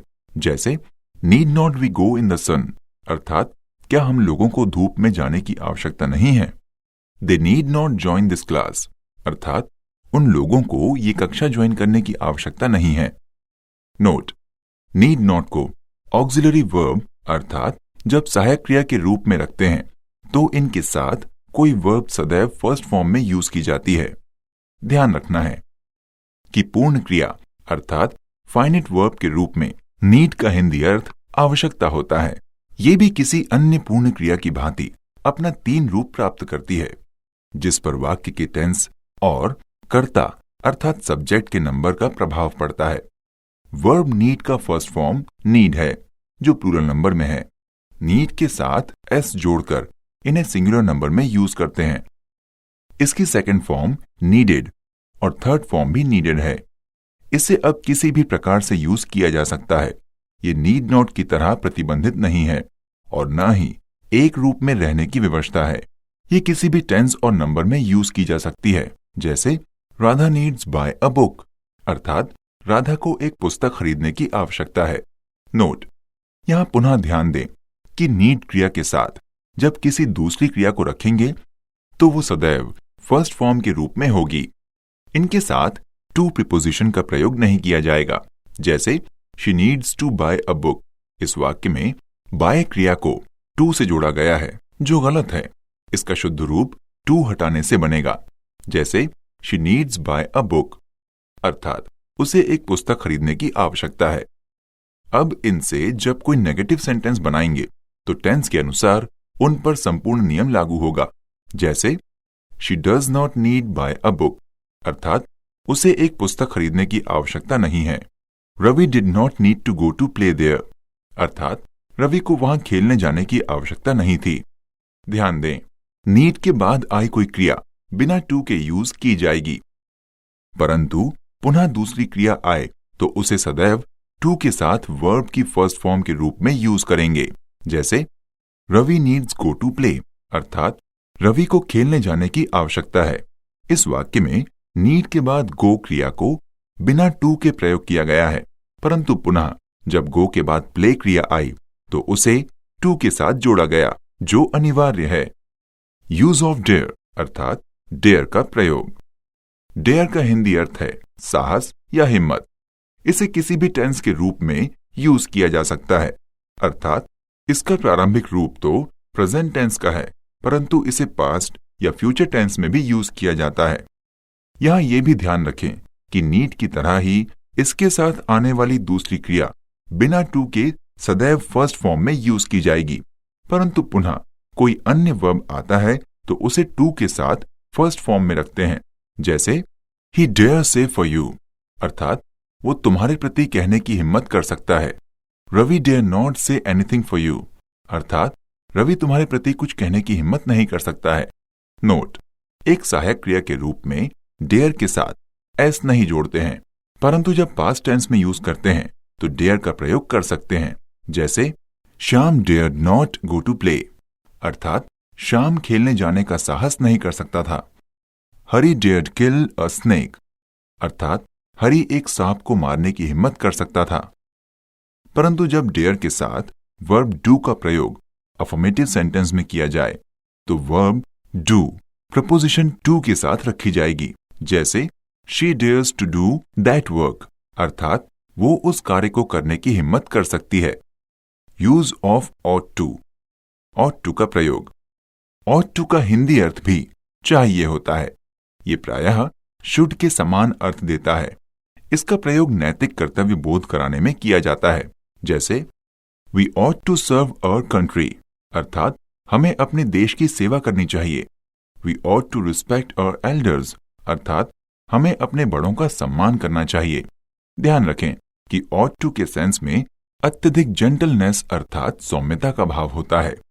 ऑट टू से संभावना भी प्रकट की जाती है। जैसे prices ought to come down soon, this book ought to be very useful. Note, ought to या शुड प्रायः एक समान सेंस में यूज किए जाते हैं, परंतु जब मॉरल ड्यूटी या ऑब्लिगेशन अर्थात नैतिक कर्तव्य या कृतज्ञता की बात की जाए तो वहां ऑट टू सर्वाधिक उपयुक्त होता है। यूज ऑफ यूज्ड टू का प्रयोग पास्ट टेंस में केवल आदत के भावों को प्रकट करने में किया जाता है। यहां ध्यान रखें कि कोई भी आदत अर्थात हैबिट को व्यक्त करने वाला कोई भी वाक्य सदैव अफर्मेटिव रूप में ही होता है, अर्थात हैबिट का सेंस प्रकट करने वाला वाक्य सदैव अफर्मेटिव सेंटेंस ही होता है, नेगेटिव और इंटरोगेटिव सेंटेंस के रूप में नहीं बनता। जैसे he used to take a cup of tea in the early morning, अर्थात वो सुबह सुबह एक कप चाय लिया करता था। अथवा she used to go to walk daily, अर्थात वो प्रतिदिन टहलने जाया करती थी। Number 3, kinds of verbs on the basis of forms. अभी तक हमने नंबर 1 अर्थ के आधार पर क्रियाभेद, नंबर 2 प्रयोग के आधार पर क्रियाभेद का अध्ययन किया। अब हम नंबर 3 रूप के आधार पर क्रियाभेद का अध्ययन करेंगे। इस परिप्रेक्ष्य में हम सर्वप्रथम ये जानें कि रूप के आधार पर क्रिया के मुख्य 2 भेद होते हैं, फाइनिट वर्ब्स यानी सीमित क्रियाएं और नॉन फाइनिट वर्ब्स यानी असीमित क्रियाएं। अब हम इनका क्रमशः अध्ययन करें। नंबर 1, फाइनिट वर्ब, इसे हिंदी में सीमित क्रिया कहते हैं। ये वो क्रिया है जो वाक्य के सब्जेक्ट तथा टेंस के अनुसार अपना रूप बदल लेती हैं, या इस प्रकार कहें कि ये वो क्रियाएं हैं जिस पर वाक्य के सब्जेक्ट और टेंस का प्रभाव पड़ता है और तदनुरूप इसका रूप सीमित हो जाता है। जैसे आई रीड अ बुक, मैं एक पुस्तक पढ़ता हूं। शी राइट्स अ लेटर, वो एक पत्र लिखती है। दे ऑल आर स्टूडेंट्स, वे सभी छात्र हैं। ही इज एन एडवोकेट, वो एक वकील है। They wanted to win the match, वो मैच जीतना चाहते थे। इन वाक्यों में read, writes, are, is, wanted finite verbs हैं और इनका प्रयोग कर्ता और काल के अनुसार हुआ है। एक दूसरे वाक्य के माध्यम से इसे समझें। जैसे आई प्ले, मैं खेलता हूं। ही प्लेज, वो खेलता है। आई प्लेड, मैंने खेला। ही प्लेड, वो खेला। इन चारों वाक्यों में एक ही क्रिया प्ले का प्रयोग हुआ है, किंतु सब्जेक्ट और टेंस के अनुसार इसका रूप बदलता गया है और उन्हीं संदर्भों में इसका रूप सीमित हो गया है। अब यहां ध्यान दें कि फाइनिट वर्ब्स का ये परिवर्तन 3 रूपों में मिलता है। Number 1 first form, number 2 second form और number 3 third form. Number 1 first form of the verbs, इसका हिंदी अर्थ है क्रिया का पहला रूप। क्रिया का ये रूप हमेशा बहुवचन अर्थात प्लूरल नंबर में होता है। जैसे प्ले, वॉन्ट, गो, सी, रन आदि। क्रिया के इस फॉर्म का प्रयोग प्रेजेंट और फ्यूचर टेंस में होता है। वर्ब के इस रूप में एस या ईएस जोड़कर इसे सिंगुलर नंबर में आवश्यकता अनुसार बदला जाता है। जैसे ही गोज, वह जाता है। यहां वह सर्वनाम शब्द सिंगुलर नंबर है, अतः इसके साथ प्रयुक्त क्रिया गो को ईएस जोड़कर सिंगुलर नंबर बनाया गया है, अन्यथा प्रयोग गलत होगा। प्रश्न ये है कि किस क्रिया के साथ एस जोड़ा जाएगा और किस क्रिया के साथ ईएस। इस प्रश्न का संक्षिप्त उत्तर ये है कि जब वर्ब्स के फर्स्ट फॉर्म के अंत में S, SS, CH, SH, X, O अथवा जेड हो तो उन्हें सिंगुलर नंबर बनाने के लिए उनके अंत में es जोड़ा जाता है। शेष के साथ s जोड़कर उन्हें सिंगुलर नंबर बनाया जाता है। जैसे play plus s plays, write plus s writes, sing plus s sings, sleep plus s sleeps, go plus es goes, watch plus es watches, wash plus es washes, etc. नोट: first form verb को singular number में बदलने के लिए ऊपर बताए गए नियम के कुछ अपवाद भी हैं, जिनके विषय में विस्तृत जानकारी प्राप्त करने के लिए नाउन से संबद्ध फाइल में जाकर अध्ययन करना होगा। Number 2, second form of the verbs. Verb के इस द्वितीय रूप को पास्ट फॉर्म के नाम से भी जाना जाता है। इनका प्रयोग केवल पास्ट टेंस में किया जाता है। वर्ब के इस फॉर्म का प्रयोग सब्जेक्ट के प्रत्येक लिंग और वचन के साथ एक समान किया जाता है। जैसे he played football, she played football, they played football. यहाँ ही, शी और दे भिन्न भिन्न लिंग और वचन के कर्ता हैं, किंतु क्रिया का रूप तीनों के साथ एक ही है, अर्थात played. Number 3, third form of the verbs. इसे परफेक्ट फॉर्म भी कहते हैं, क्योंकि ये पूर्ण कार्य की सूचना देता है। ये क्रिया सदैव अपने साथ एक सहायक क्रिया लाती है, जो कि वर्ब बी अर्थात इज, एम, आर, वॉज, वर अथवा वर्ब हैव अर्थात हैव, हैज, हैड में कोई एक हो सकती है। जैसे रवि हैज गॉन होम अर्थात रवि घर चला गया है। ध्यान रखना है कि जब किसी वर्ब की थर्ड फॉर्म वर्ब बी अर्थात इज, एम, आर, वॉज, वर के साथ यूज की जाती है तो वाक्य पैसिव वॉइस बन जाता है, और तब वर्ब बी की उपर्युक्त सहायक क्रियाएं मुख्य क्रिया यानी मेन वर्ब बन जाती है। जैसे this book is bought by me अर्थात ये पुस्तक मेरे द्वारा खरीदी गई है। नंबर 2, नॉन फाइनाइट वर्ब, असीमित क्रिया। इसे हिंदी में असीमित या अपरिमित क्रिया कहते हैं। इन्हें द्वितीय शब्द भेद यानी सेकेंड पार्ट्स ऑफ स्पीच कहते हैं। ये वे क्रियाएं हैं जिन पर सब्जेक्ट तथा टेंस का प्रभाव नहीं पड़ता है, अर्थात ये कर्ता और काल के मुताबिक अपना रूप यानी फॉर्म ना बदलकर हमेशा एक ही फॉर्म में रहती है।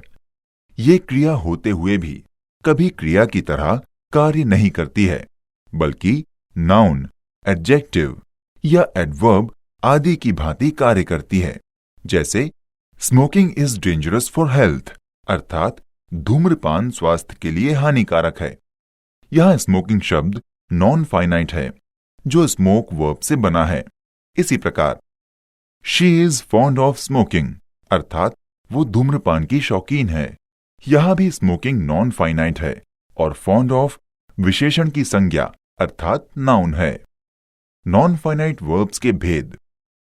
इनके 3 भेद किए जाते हैं। नंबर 1, इन्फिनिटिव यानी क्रिया का मूलवर्ती रूप। नंबर 2, जीरण यानी क्रियार्थक संज्ञा। नंबर 3, पार्टिसिपल यानी क्रियार्थक विशेषण। अब हम नॉन फाइनाइट वर्ब्स के 3 रूपों को क्रम से समझेंगे। Number 1, infinitive. इसे हिंदी में क्रिया का मूलवर्ती रूप कहा जाता है। ये नॉन फाइनाइट वर्ब्स का पहला रूप कहलाता है, जो वर्ब के फर्स्ट फॉर्म के साथ उसके पूर्व टू का प्रयोग करने से बनता है। तात्पर्य यह है कि टू प्लस वर्ब का फर्स्ट फॉर्म को इन्फिनिटिव कहते हैं। इनके हिंदी अर्थ के अंत में ना, ने, नी या के लिए अक्षर या शब्द आते हैं। जैसे आई वॉन्ट टू गो अर्थात मैं जाना चाहता हूं। I bought a book to read, मैंने पढ़ने के लिए एक पुस्तक खरीदी। इन वाक्यों में टू गो का यहां अर्थ है जाना तथा टू रीड का अर्थ है पढ़ने के लिए। ये दोनों यहां इन्फिनिटिव हैं। यहां ध्यान रखना है कि वर्ब के इस रूप पर सब्जेक्ट के नंबर तथा पर्सन का कोई प्रभाव नहीं पड़ता है। जैसे I want to go home, Ravi wants to go home, Ravi and Hari wants to go home, they want to go home. इन वाक्यों में फाइनाइट वर्ब्स पर तो कर्ता का प्रभाव पड़ा और तदनुसार उनके रूप में परिवर्तन हुए, किंतु टू गो, जो कि इन्फिनिटिव है, के रूप पर कोई प्रभाव नहीं पड़ा। इसका रूप चारों वाक्यों में अपरिवर्तित रहा। ध्यान रखना है कि इन्फिनिटिव का सेंटेंस में कर्ता अर्थात सब्जेक्ट के रूप में भी प्रयोग किया जाता है, जैसे to smoke is injurious for health, अर्थात धूम्रपान स्वास्थ्य के लिए हानिकारक है। To play is useful for health, अर्थात खेलना स्वास्थ्य के लिए अच्छा है। To respect our parents is a duty, अर्थात अपने माता पिता का सम्मान करना हमारा कर्तव्य है। नोट: हम ध्यान दें कि जब किसी इन्फिनिटिव को कुछ निश्चित क्रियाओं अर्थात फाइनाइट वर्ब्स जैसे let, bid, behold, see, smell, make, feel, touch, know, near आदि के साथ यूज किया जाता है, तो वो सदैव बिना टू के इस्तेमाल की जाती है। ये भी ध्यान रखें कि जिन वर्ब्स को ऊपर बताया गया, यदि वे मुख्य क्रिया बने और उनके बाद किसी इन्फिनिटिव को रखा जाए, तो वे सदैव बिना टू के केवल फर्स्ट फॉर्म में होंगी। जैसे आई सॉ हिम प्ले, अर्थात मैंने उसे खेलते देखा। आई हर्ड हिम क्राई, अर्थात मैंने उसे चिल्लाते सुना। आई मेड हिम रन, मैंने उसे दौड़ने दिया। यहां इन वाक्यों में ऑब्जेक्ट हिम के बाद आया इन्फिनिटिव प्ले, ट्राई और रन बिना टू के प्रयोग किए गए हैं, परंतु कुछ ऐसे वर्ब्स जिनके साथ सदैव इन्फिनिटिव टू के साथ रखी जाती है और सदैव इन्फिनिटिव ही होगी।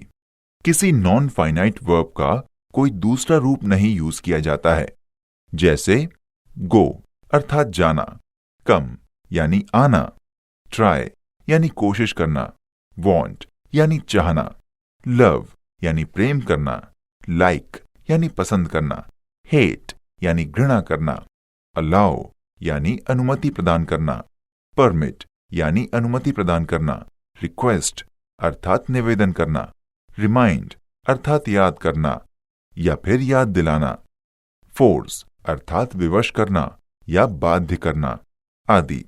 जैसे they forced him to jump, अर्थात उन्होंने उसे कूदने के लिए विवश किया। She reminded me to come soon, अर्थात उसने मुझे शीघ्र आने की याद दिलाई। कुछ ऐसे एडजेक्टिव्स हैं जिनके साथ सदैव इन्फिनिटिव विद टू अर्थात टू के साथ इन्फिनिटिव का प्रयोग किया जाता है, जैसे एग्री यानी सहमत होना, डिजायर यानी इच्छा, डिसाइड यानी निर्णय, एक्सपेक्ट यानी उम्मीद या आशा, ईगर यानी उत्सुक, ग्लैड यानी प्रसन्न, इजी यानी आसान, रेडी यानी तैयार, एबल यानी योग्य, एनक्सियस यानी उत्सुक आदि। जैसे I am ready to do this work, अर्थात मैं ये कार्य करने के लिए तैयार हूं। She is glad to get good mark, अर्थात वो अच्छे अंक पाकर प्रसन्न है। Number 2, gerund. इसको हिंदी में क्रियार्थक संज्ञा यानी वर्बल नाउन कहते हैं, जो किसी वाक्य में सदैव नाउन की तरह कार्य करती है।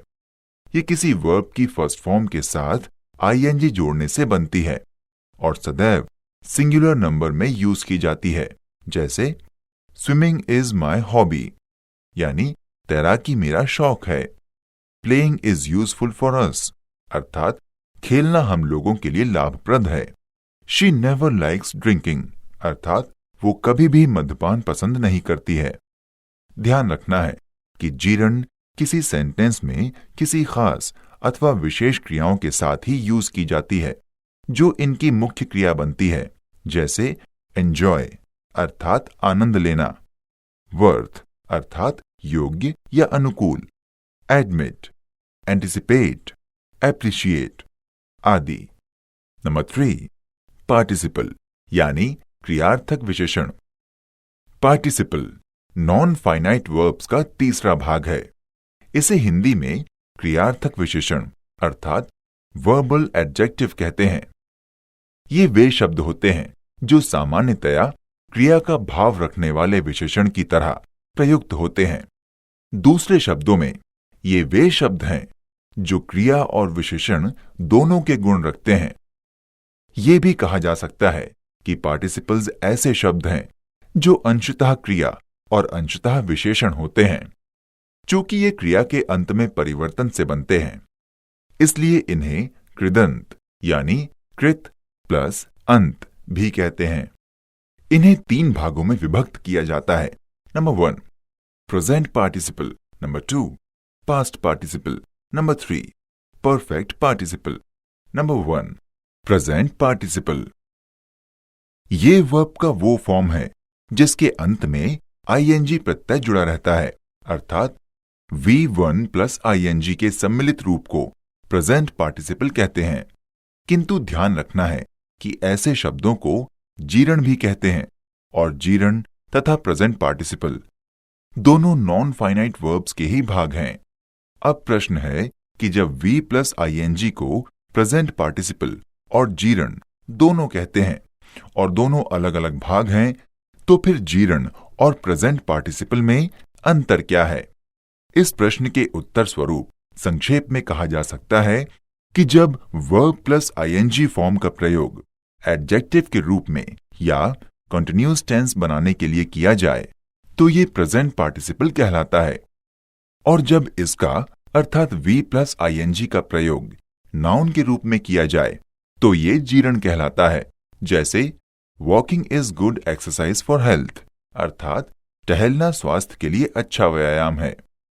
इस वाक्य में वॉकिंग, जो कि V प्लस आईएनजी का सम्मिलित रूप है और नाउन के रूप में प्रयुक्त हुआ है, इसलिए यहां वॉकिंग एक जीरण है। इसलिए जीरण को हिंदी में क्रियार्थक संज्ञा कहते हैं। Hearing the noise the boy woke up, अर्थात शोर को सुनकर लड़का जाग गया। इस वाक्य में हियरिंग शब्द का प्रयोग बॉय के एडजेक्टिव के रूप में हुआ है, अतः यहां हियरिंग शब्द प्रेजेंट पार्टिसिपल है। She is listening a serious discussion in the parliament, अर्थात वो संसद में एक गंभीर बहस सुन रही है। इस वाक्य में V प्लस आईएनजी के साथ सहायक क्रिया अर्थात ऑक्सिलरी वर्ब इज का प्रयोग हुआ है, अतः स्पष्ट है कि ये कंटिन्यूअस टेंस है। इसलिए इस वाक्य में V प्लस आईएनजी का सम्मिलित रूप लिसनिंग प्रेजेंट पार्टिसिपल है। Number 2 past participle. किसी वर्ब की थर्ड फॉर्म पास्ट पार्टिसिपल कहलाती है तथा पास्ट पार्टिसिपल का प्रयोग करके परफेक्ट टेंस एवं पैसिव वॉइस के वाक्य बनाए जाते हैं। पास्ट पार्टिसिपल के प्रयोग द्वारा निर्मित वाक्यों में सदैव बीते हुए घटनाक्रम का उल्लेख होता है तथा पास्ट पार्टिसिपल वाक्य में प्रयुक्त होकर वाक्य में आए नाउन की विशेषता प्रकट करते हैं। जैसे the boy has brought a broken chair, अर्थात वो लड़का एक टूटी हुई कुर्सी लाया है। यहां ध्यान दें कि कुर्सी का टूटना तात्कालिक घटना नहीं है, अपितु ये बीती हुई घटना है जो कुर्सी लाने के पूर्व घटित हो चुकी थी। इसी प्रकार she found her lost purse, अर्थात उसे अपना खोया हुआ पर्स मिल गया। इस उदाहरण में भी पर्स के खोने की घटना मिलने के पहले ही घटित हो चुकी थी।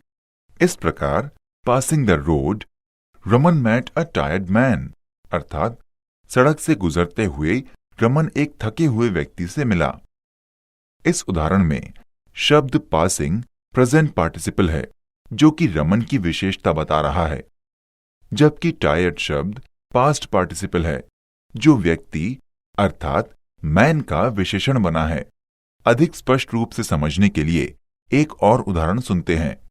Going near the hospital he saw a dead body covered with white cloth, अर्थात अस्पताल के पास से जाते हुए उसने एक सफेद कपड़े से ढका हुआ मृत शरीर देखा। इस उदाहरण में भी गोइंग प्रेजेंट पार्टिसिपल है तथा कवर्ड पास्ट पार्टिसिपल है। Number 3 perfect participle. जब किन्हीं दो कार्यों में दूसरा कार्य पहले कार्य के तुरंत बाद उसी कर्ता द्वारा संपन्न किया जाए जिसने पहला कार्य किया था, तो ऐसी स्थिति में प्रयुक्त पार्टिसिपल परफेक्ट पार्टिसिपल कहलाता है, परफेक्ट पार्टिसिपल बनाने के लिए हैविंग के साथ वर्ब की थर्ड फॉर्म का प्रयोग करते हैं। इसके हिंदी अर्थ के अंत में करके शब्द आता है, जैसे having written a letter he put it into a mail box, यानी पत्र लिख करके उसने इसे पत्र पेटिका में डाल दिया। इस उदाहरण में दो कार्य एक ही कर्ता द्वारा संपन्न हुए, अर्थात जिस व्यक्ति ने पत्र लिखा उसी ने पत्र को पत्र पेटिका में डाला। Having plugged the field the farmer returned his home, अर्थात खेत जोत करके किसान अपने घर लौटा। Having swept the room the servant went his home, अर्थात कमरे में झाड़ू लगाकर नौकर अपने घर चला गया। नोट: प्रेजेंट पार्टिसिपल और पास्ट पार्टिसिपल का प्रयोग किसी नाउन की विशेषता प्रकट करने के लिए एडजेक्टिव के रूप में भी किया जाता है, जैसे present participle boring film, running bike, working labour. Past participle developed structure, written copy, stolen bag, spotting error. Question number 1. My grandfather told me that he ordered me go out. हल व नियम।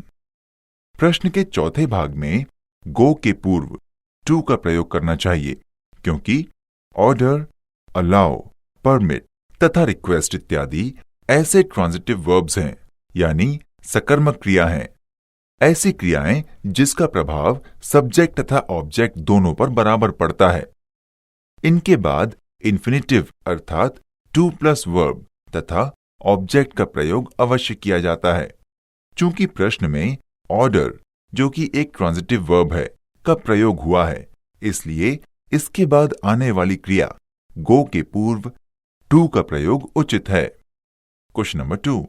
Rahul is a careless boy, so he avoids to do his domestic works. हल व नियम। प्रश्न के तीसरे भाग में टू डू के स्थान पर डूइंग का प्रयोग करना चाहिए, क्योंकि अवॉइड, कंसिडर, माइंड तथा रिमेंबर इत्यादि कुछ ऐसी क्रियाएं हैं जिनके बाद हमेशा जीरण का प्रयोग किया जाता है। चूंकि प्रश्न में अवॉइड का प्रयोग हुआ है, इसलिए इसके बाद जीरण अर्थात डूइंग का प्रयोग उचित है। Question number 3. My father does not like me going to cinema with bad boys. हल व नियम।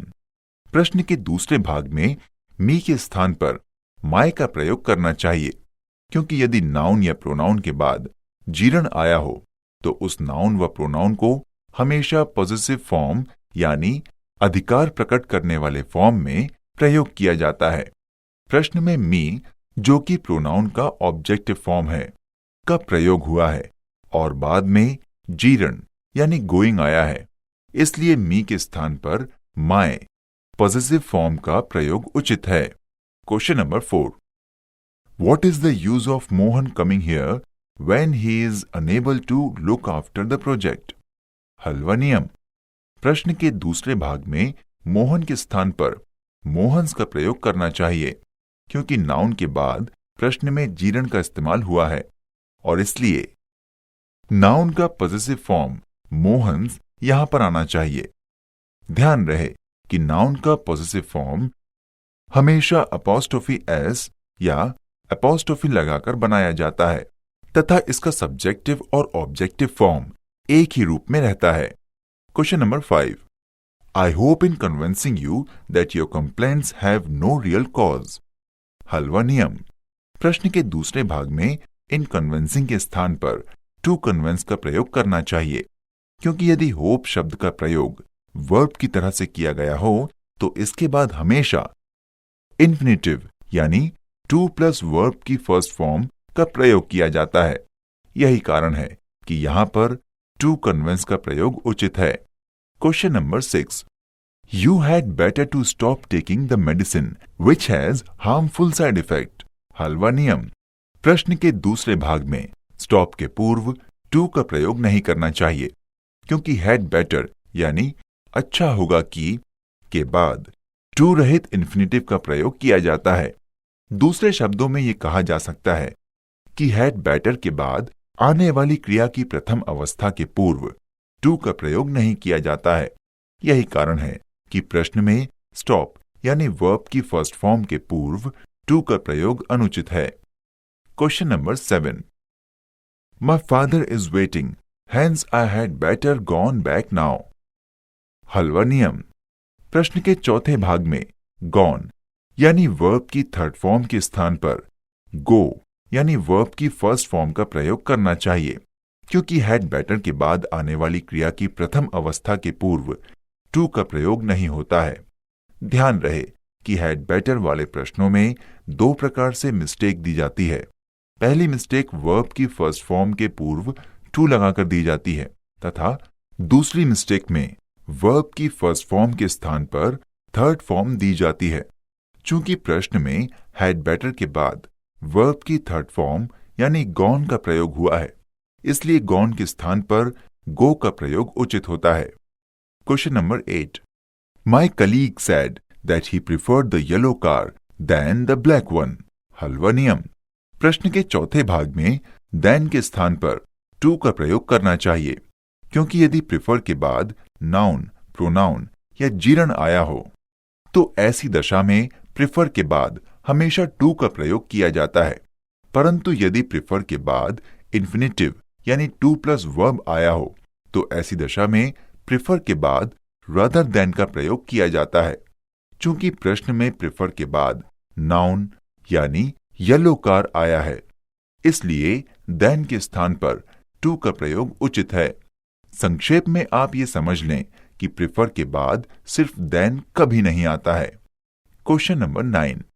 He told me that although his brother was very sharp, yet he preferred to read than write. हलवा नियम। प्रश्न के चौथे भाग में then के पूर्व रादर का प्रयोग करना चाहिए, क्योंकि यदि प्रिफर के बाद इन्फिनिटिव आया हो तो ऐसी दशा में प्रिफर के बाद रादर देन का प्रयोग होता है, सिर्फ देन का कभी नहीं। चूंकि प्रश्न में प्रिफर के बाद टू रीड यानी इन्फिनिटिव आया है, इसलिए यहां पर रादर देन का प्रयोग उचित है। Question number 10। Some of the students absented from the class even in those days when the important questions were being discussed. हलवा नियम। प्रश्न के दूसरे भाग में absented के बाद themselves का प्रयोग करना चाहिए, क्योंकि absent, enjoy, avail इत्यादि ऐसी क्रियाएं हैं जिनके बाद रिफ्लेक्सिव प्रोनाउन यानी जिनके अंत में सेल्फ लगा होता है, जैसे माई सेल्फ, हिमसेल्फ इत्यादि का प्रयोग अवश्य किया जाता है। यही कारण है कि प्रश्न में एब्सेंटेड के बाद themselves का प्रयोग उचित है। Question number 11। The street were flooded when the pipe busted. हलवा नियम।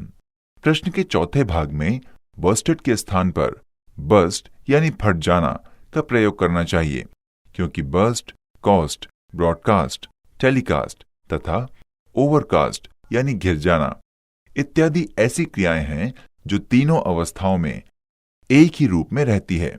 अतः ऐसी क्रियाओं के अंत में ईडी बढ़ाकर दूसरी व तीसरी अवस्था बनाने का प्रयास नहीं करना चाहिए।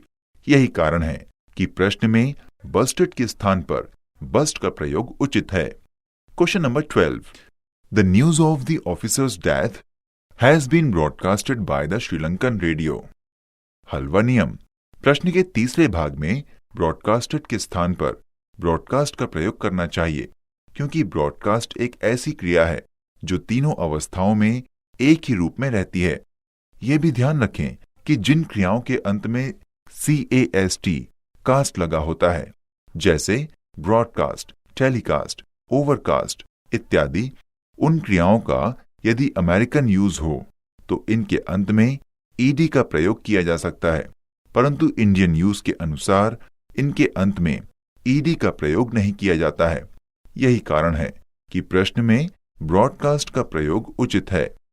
Question number 13। An honest shopkeeper always abstains to cheat his customers. हलवा नियम।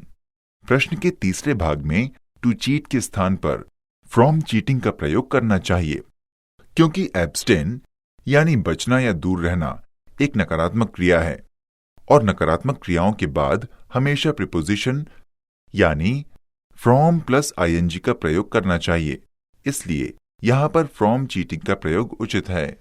Question number 14। In the recently held elections to the Vidhan Sabha, most of the political leaders refrained to blame the super officers। हलवा नियम प्रश्न के तीसरे भाग में to blame के स्थान पर फ्रॉम ब्लेमिंग का प्रयोग करना चाहिए, क्योंकि प्रश्न में रिफ्रेन यानी रोकना या बचना शब्द का प्रयोग हुआ है और ये एक नेगेटिव वर्ब है, अतः इसके बाद भी प्रीपोजिशन फ्रॉम प्लस आईएनजी का प्रयोग किया जाता है, इसलिए यहां पर फ्रॉम ब्लेमिंग का प्रयोग उचित है। Question number 15। My family doctor dissuaded me on taking drugs। हलवा नियम प्रश्न के तीसरे भाग में ऑन के स्थान पर फ्रॉम का प्रयोग करना चाहिए, क्योंकि डिसुएडेड यानी किसी कार्य को ना करने की सलाह देना एक नेगेटिव वर्ब है तथा इसके बाद प्रीपोजिशन फ्रॉम प्लस आईएनजी का प्रयोग किया जाता है। यही कारण है कि यहां पर फ्रॉम का प्रयोग उचित है। कुछ मुख्य नेगेटिव वर्ब निम्न हैं। डिबार यानी निकाल देना, प्रिवेंट यानी रोकना, प्रोहिबिट यानी रोकना इत्यादि। इन वर्ब्स के बाद भी फ्रॉम प्लस आईएनजी का प्रयोग होता है। Question number 16। Yesterday I met an old friend when I am going to school. हलवा नियम प्रश्न के तीसरे भाग में एम के स्थान पर वॉज का प्रयोग करना चाहिए, क्योंकि प्रश्न में यस्टरडे यानी बीते हुए कल का प्रयोग हुआ है, जो पास्ट टेंस का बोध कराता है, इसलिए यहां पर वॉज का प्रयोग उचित है। ध्यान रहे कि यदि प्रश्न में बीते हुए समय में कार्य के संपन्न होने का भाव हो तो ऐसी दशा में हमेशा पास्ट टेंस की क्रिया का प्रयोग करना चाहिए। Question number 17। He cannot cut the grass today because the handle of the machine had broken a few days ago। हलवा नियम प्रश्न के प्रथम भाग में कैन के स्थान पर कुड का प्रयोग करना चाहिए, क्योंकि प्रश्न में अगो का प्रयोग हुआ है जो पास्ट टेंस की ओर संकेत करता है, इसलिए यहां पर पास्ट टेंस की क्रिया का प्रयोग उचित है। Question number 18। We hope to finish the work in the last week, but in fact we could not। हलवा नियम प्रश्न के प्रथम भाग में होप के स्थान पर होप्ड का प्रयोग करना चाहिए, क्योंकि प्रश्न में पास्ट टेंस का बोध कराने वाले शब्द लास्ट का प्रयोग हुआ है, इसलिए यहां पर पास्ट टेंस की क्रिया होप्ड का प्रयोग उचित है। Question number 19। It is nothing to be surprise about. हलवा नियम प्रश्न के चौथे भाग में सरप्राइज के स्थान पर सरप्राइज्ड का प्रयोग करना चाहिए, क्योंकि टू बी के बाद हमेशा मुख्य क्रिया की तीसरी अवस्था का प्रयोग करना चाहिए। यही कारण है कि यहां पर सरप्राइज्ड का प्रयोग उचित है। Question number 20। You made so much noise that I can not sleep. हलवा नियम प्रश्न के चौथे भाग में कैन के स्थान पर कुड का प्रयोग करना चाहिए, क्योंकि यदि कर्ता के बाद मुख्य क्रिया की दूसरी अवस्था का प्रयोग हुआ हो तो उसके बाद आने वाली क्रिया को भी पास्ट टेंस की क्रिया में परिवर्तित कर देते हैं। यही कारण है कि कुड का प्रयोग उचित है। Question number 21। Although I liked and admired Mr. Joshi, I could not bear his wife Sunita। हलवा नियम प्रश्न के दूसरे भाग में एडमायर के स्थान पर एडमायर्ड का प्रयोग करना चाहिए, क्योंकि प्रश्न में कर्ता के बाद मुख्य क्रिया की दूसरी अवस्था यानी लाइक्ड का प्रयोग हुआ है, इसलिए उसके बाद आने वाली क्रिया को भी दूसरी अवस्था में रखना चाहिए। यही कारण है कि यहां पर एडमायर का प्रयोग उचित है। Question number 22। It occurred to him for the first time that there may indeed be a problem here. हलवा नियम प्रश्न के तीसरे भाग में मे के स्थान पर माइट का प्रयोग करना चाहिए, क्योंकि प्रश्न में कर्ता के बाद क्रिया की दूसरी अवस्था यानी ऑकर्ड का प्रयोग हुआ है, इसलिए मे को माइट में परिवर्तित किया जाना उचित है। Question number 23।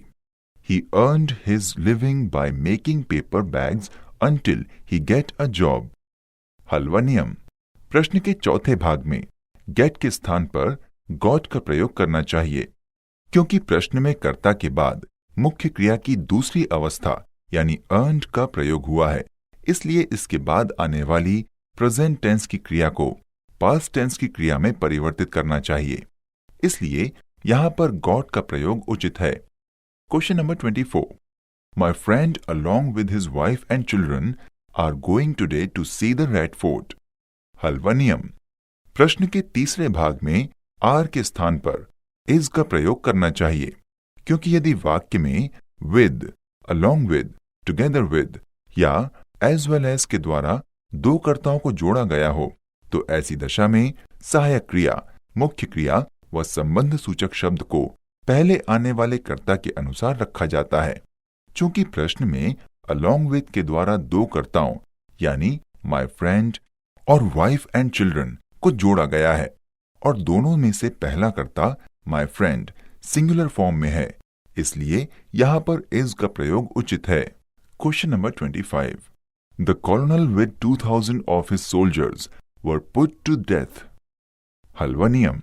प्रश्न के तीसरे भाग में वर के स्थान पर वॉज का प्रयोग करना चाहिए, क्योंकि विद के द्वारा दो कर्ताओं को जोड़ा गया है, जिसमें से पहला कर्ता यानी कॉलोनल सिंगुलर फॉर्म में है, इसलिए सहायक क्रिया को भी सिंगुलर फॉर्म में रखना चाहिए।